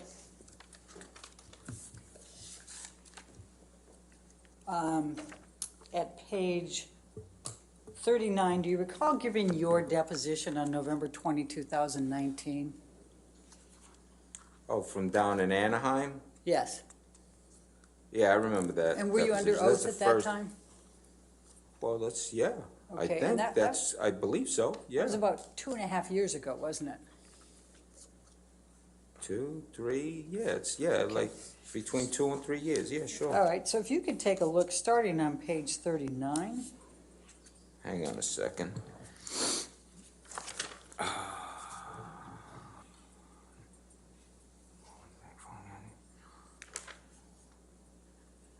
And if you go to the line 21, where were you on the evening of May 21, 2016? And your answer was, all right. So I was out in the street. I was with a buddy of mine, calls me. He asked if I wanted to go out and eat. And I says, I just ate, just meet me. Let's meet at the apartment. Let's go hang out. So I met him at my apartment probably, I want to say, around 9:30 or a little bit later. I don't know, yeah, between 9:30 and 10. Do you see that? So I met him at my apartment, probably I want to say around 9:30 or a little bit later. I don't know, yeah, between 9:30 and 10. Okay. And that ends up, So does that refresh your recollection that it could have been a little bit, somewhere between 9:30 and 10? I go more with 9:30, give or take 5 minutes, because it could have been 9:20. Okay, It but, could have been 9:25. It But- could have been 9:35, but I go with 9:30. okay. And did you see any police officers? No, Okay. Did you ever hear any police officers? no. Okay. So let's go back to this 116 for a second. And you said that you saw a lot of wine right outside of Wait a Penthouse. second, it's line 115? Sorry. The exhibit that's in front of you on the screen. Oh. So you go by Penthouse, now I have to hurry up to make my promise to Your Honor. So you see Penthouse 1 there, and you said that the wine was in that area, right? It's in front of the door. Okay. It's a little, it's gonna be 1.5 feet, 2 feet up further north. North, closer on the way to PH3? No, it's right in front of the doorway. You have it past the doorway, the blue dot. Yeah, It's, that wasn't intentional. it's just I can in do it. front of that doorway. There we go. Okay. Can you put the dot exactly where it was?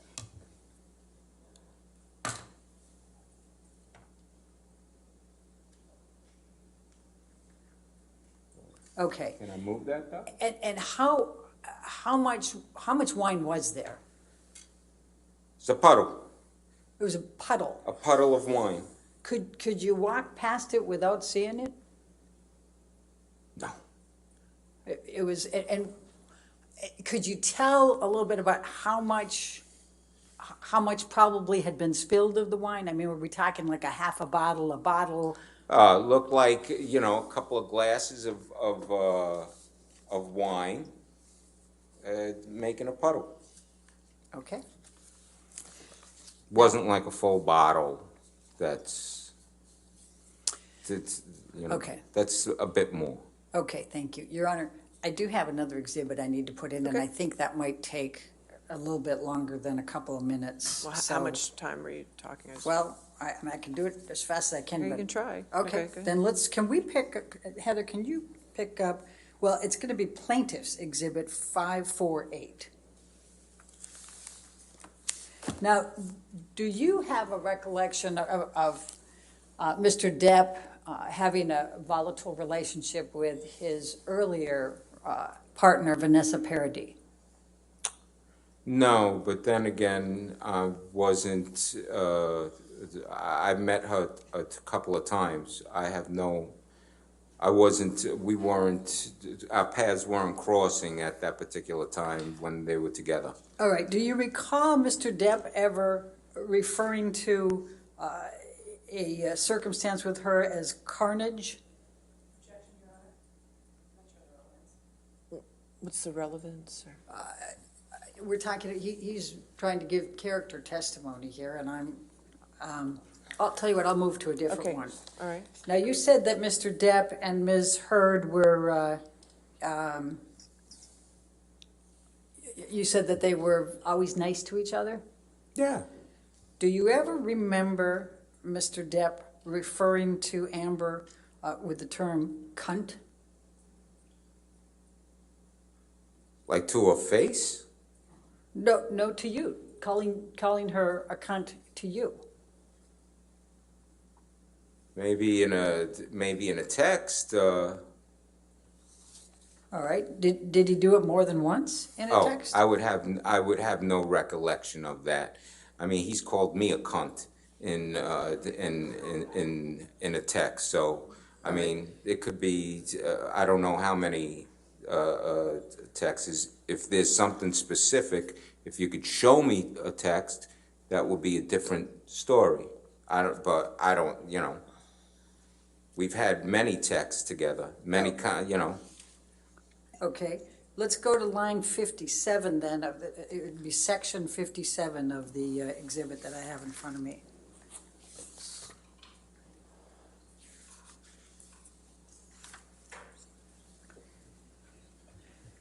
Now, this is a text message between you and Mr. Depp. Do you see that? Well, there's 80 million texts on If you it. go down to 50, go to the one that's numbered 57. 57 from.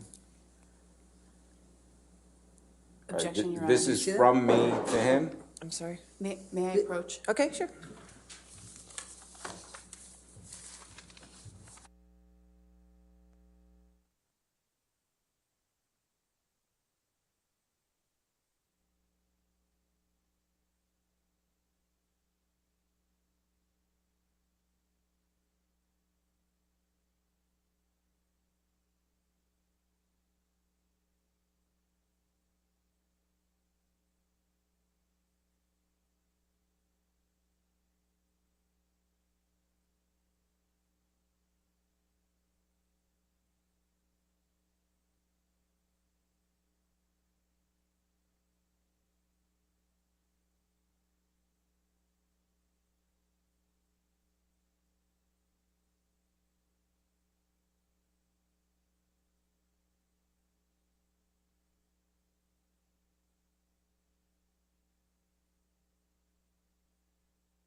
Are you on 57 yet? 57. Right. And this is to you, correct, from Mr. Depp? Is that how it's, it says from to 323-445-2400. That used to be my telephone number, so. That's to, correct? Oh, okay, I understand, right. Yes. All right. That's to me. All right, and the message he's sending to you, and this is October 18, 2016, is hopefully that Objection, Your Honor. Exhibit's not in evidence, and she's reading directly from it into the record. All right. All right, does this refresh your recollection that Mr. Depp referred to Amber Heard as a cunt, and in fact, cunt's rotting corpse is decomposing? Objection, Your Honor. I'll sustain the objection if you could rephrase. I'll ask it differently. Do you recall Mr. Depp ever telling you that he, in base terms, hoped that Amber's rotting corpse is decomposing Objection, in Your the Honor. trunk of a Honda Civic? I'll allow it. I'm not understanding the question. Say it again? Do you recall Mr. Depp ever telling you that he hoped that Amber Heard's rotting corpse is decomposing in the fucking trunk of a Honda Civic? Objection. I'll allow it. Yeah. You can answer the question, sir. Yeah, I say yeah. I'm seeing it here, so obviously, yeah, it was said. Okay. It was written. And then go to 59, please.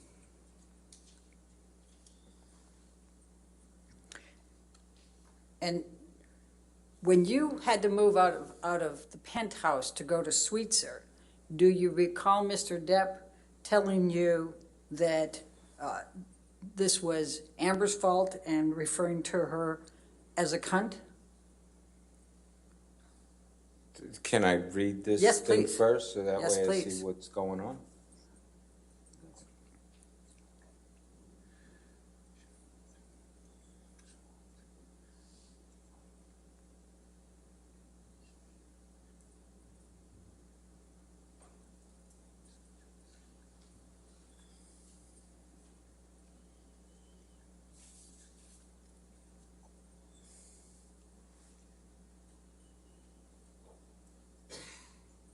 So now, I've just read this, and I understand, I remember this exactly, because this is the period of time, you know, I'm moving, and that he's selling the apartments, and there's people who are coming over, I'm still living there, and it would have been better off if I moved out, so that way then the real estate people can look at it and not come in and look at the kind of paintings that I make and all that kind of crap. But my And question so- to you is, do you recall Mr. Depp calling Amber Heard a cunt and saying that it was her fault? Well, it's written there, so yeah, I could see that. Okay. Well, I don't, that's not what he says. He says that cunt ruined such a fucking cool life we had for a while. I don't know, that's not. And he says, I can't even look at the building anymore, correct? Right, I can't even Right. look at the building And he's selling anymore. it, right? Exactly. Okay, thank you. I'd like to move the admission of those two limited. Excuse me, one moment. Objection, Your Honor, there are some, I mean, it's a significant exhibit, there's definitely some hearsay in there. I think I'll reserve on that, on the entry of that, okay, and we can discuss it later time, okay? Are you done? I don't, my cookouts was saying I should go with I'm not going to I'm reserving on whether, so are we done with Cross? Yes. Okay, and redirect briefly? We're going to be done with this witness before lunch. Okay. There we go. Understood, Your Honor. Okay.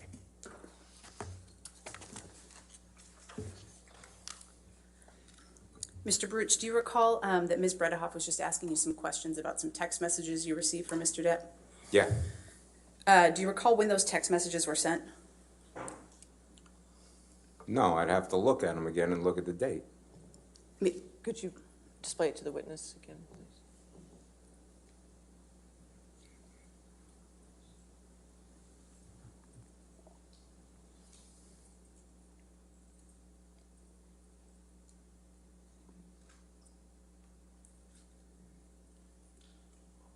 And I believe we looked at lines 59.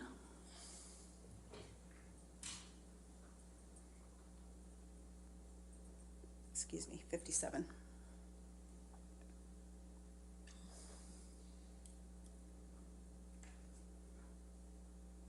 you see the date of when you received that text message? All right, hang on. October, November. It was the month before I moved out. Okay, When was that text message sent? it says 10/18/2016, that's October. I moved out the next month, so in November. So this is from October. So was that message sent several months after Ms. Heard made claims against Mr. Depp of domestic violence? Oh, yeah, yeah. Objection, Your Honor. I'll allow it. Yes, of course. This is after this whole fiasco that she started. And if we look at line 61, What am I looking, 60?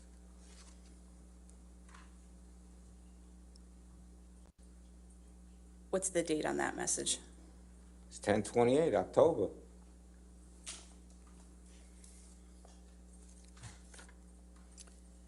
We can take that down. Mr. Baruch, Ms. Bredehoff asked you a series of questions about the security video from the Eastern Columbia building that you observed. Do you recall that? Yeah, the POW. When did you understand that footage was from? Objection, Your Honor, I already asked and answered, you said you didn't recall. I'll sustain it, asked and answered.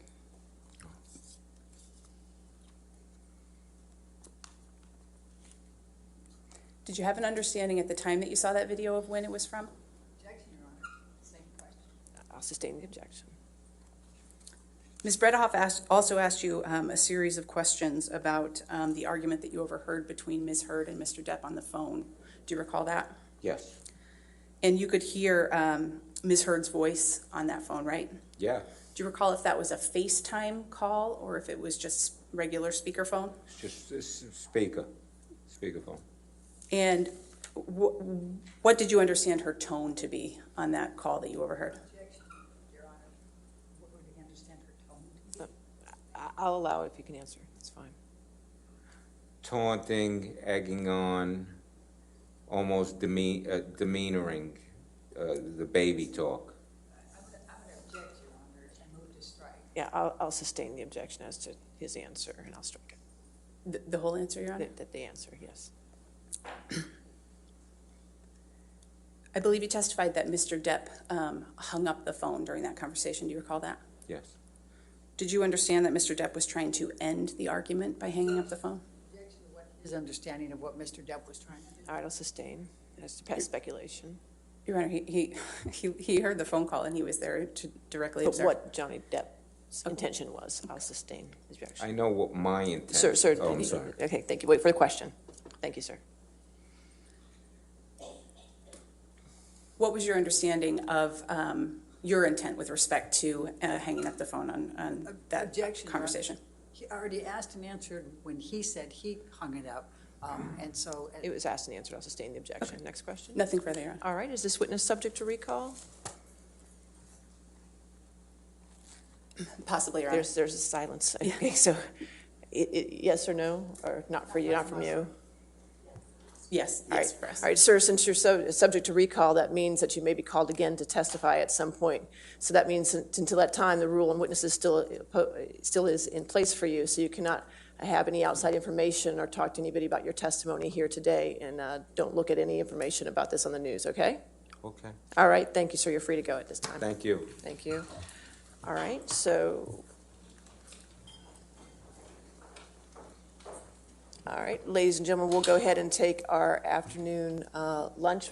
We'll give you till 2:30 to take care of lunch. Again, no outside information, and please don't discuss this case, okay? All right, thank you. Have a good lunch.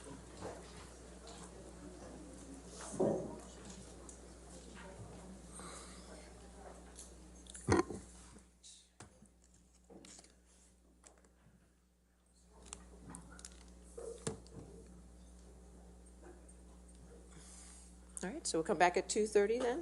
Is that correct? All right, thank you. All right.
still here looking for me?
Yes, I do.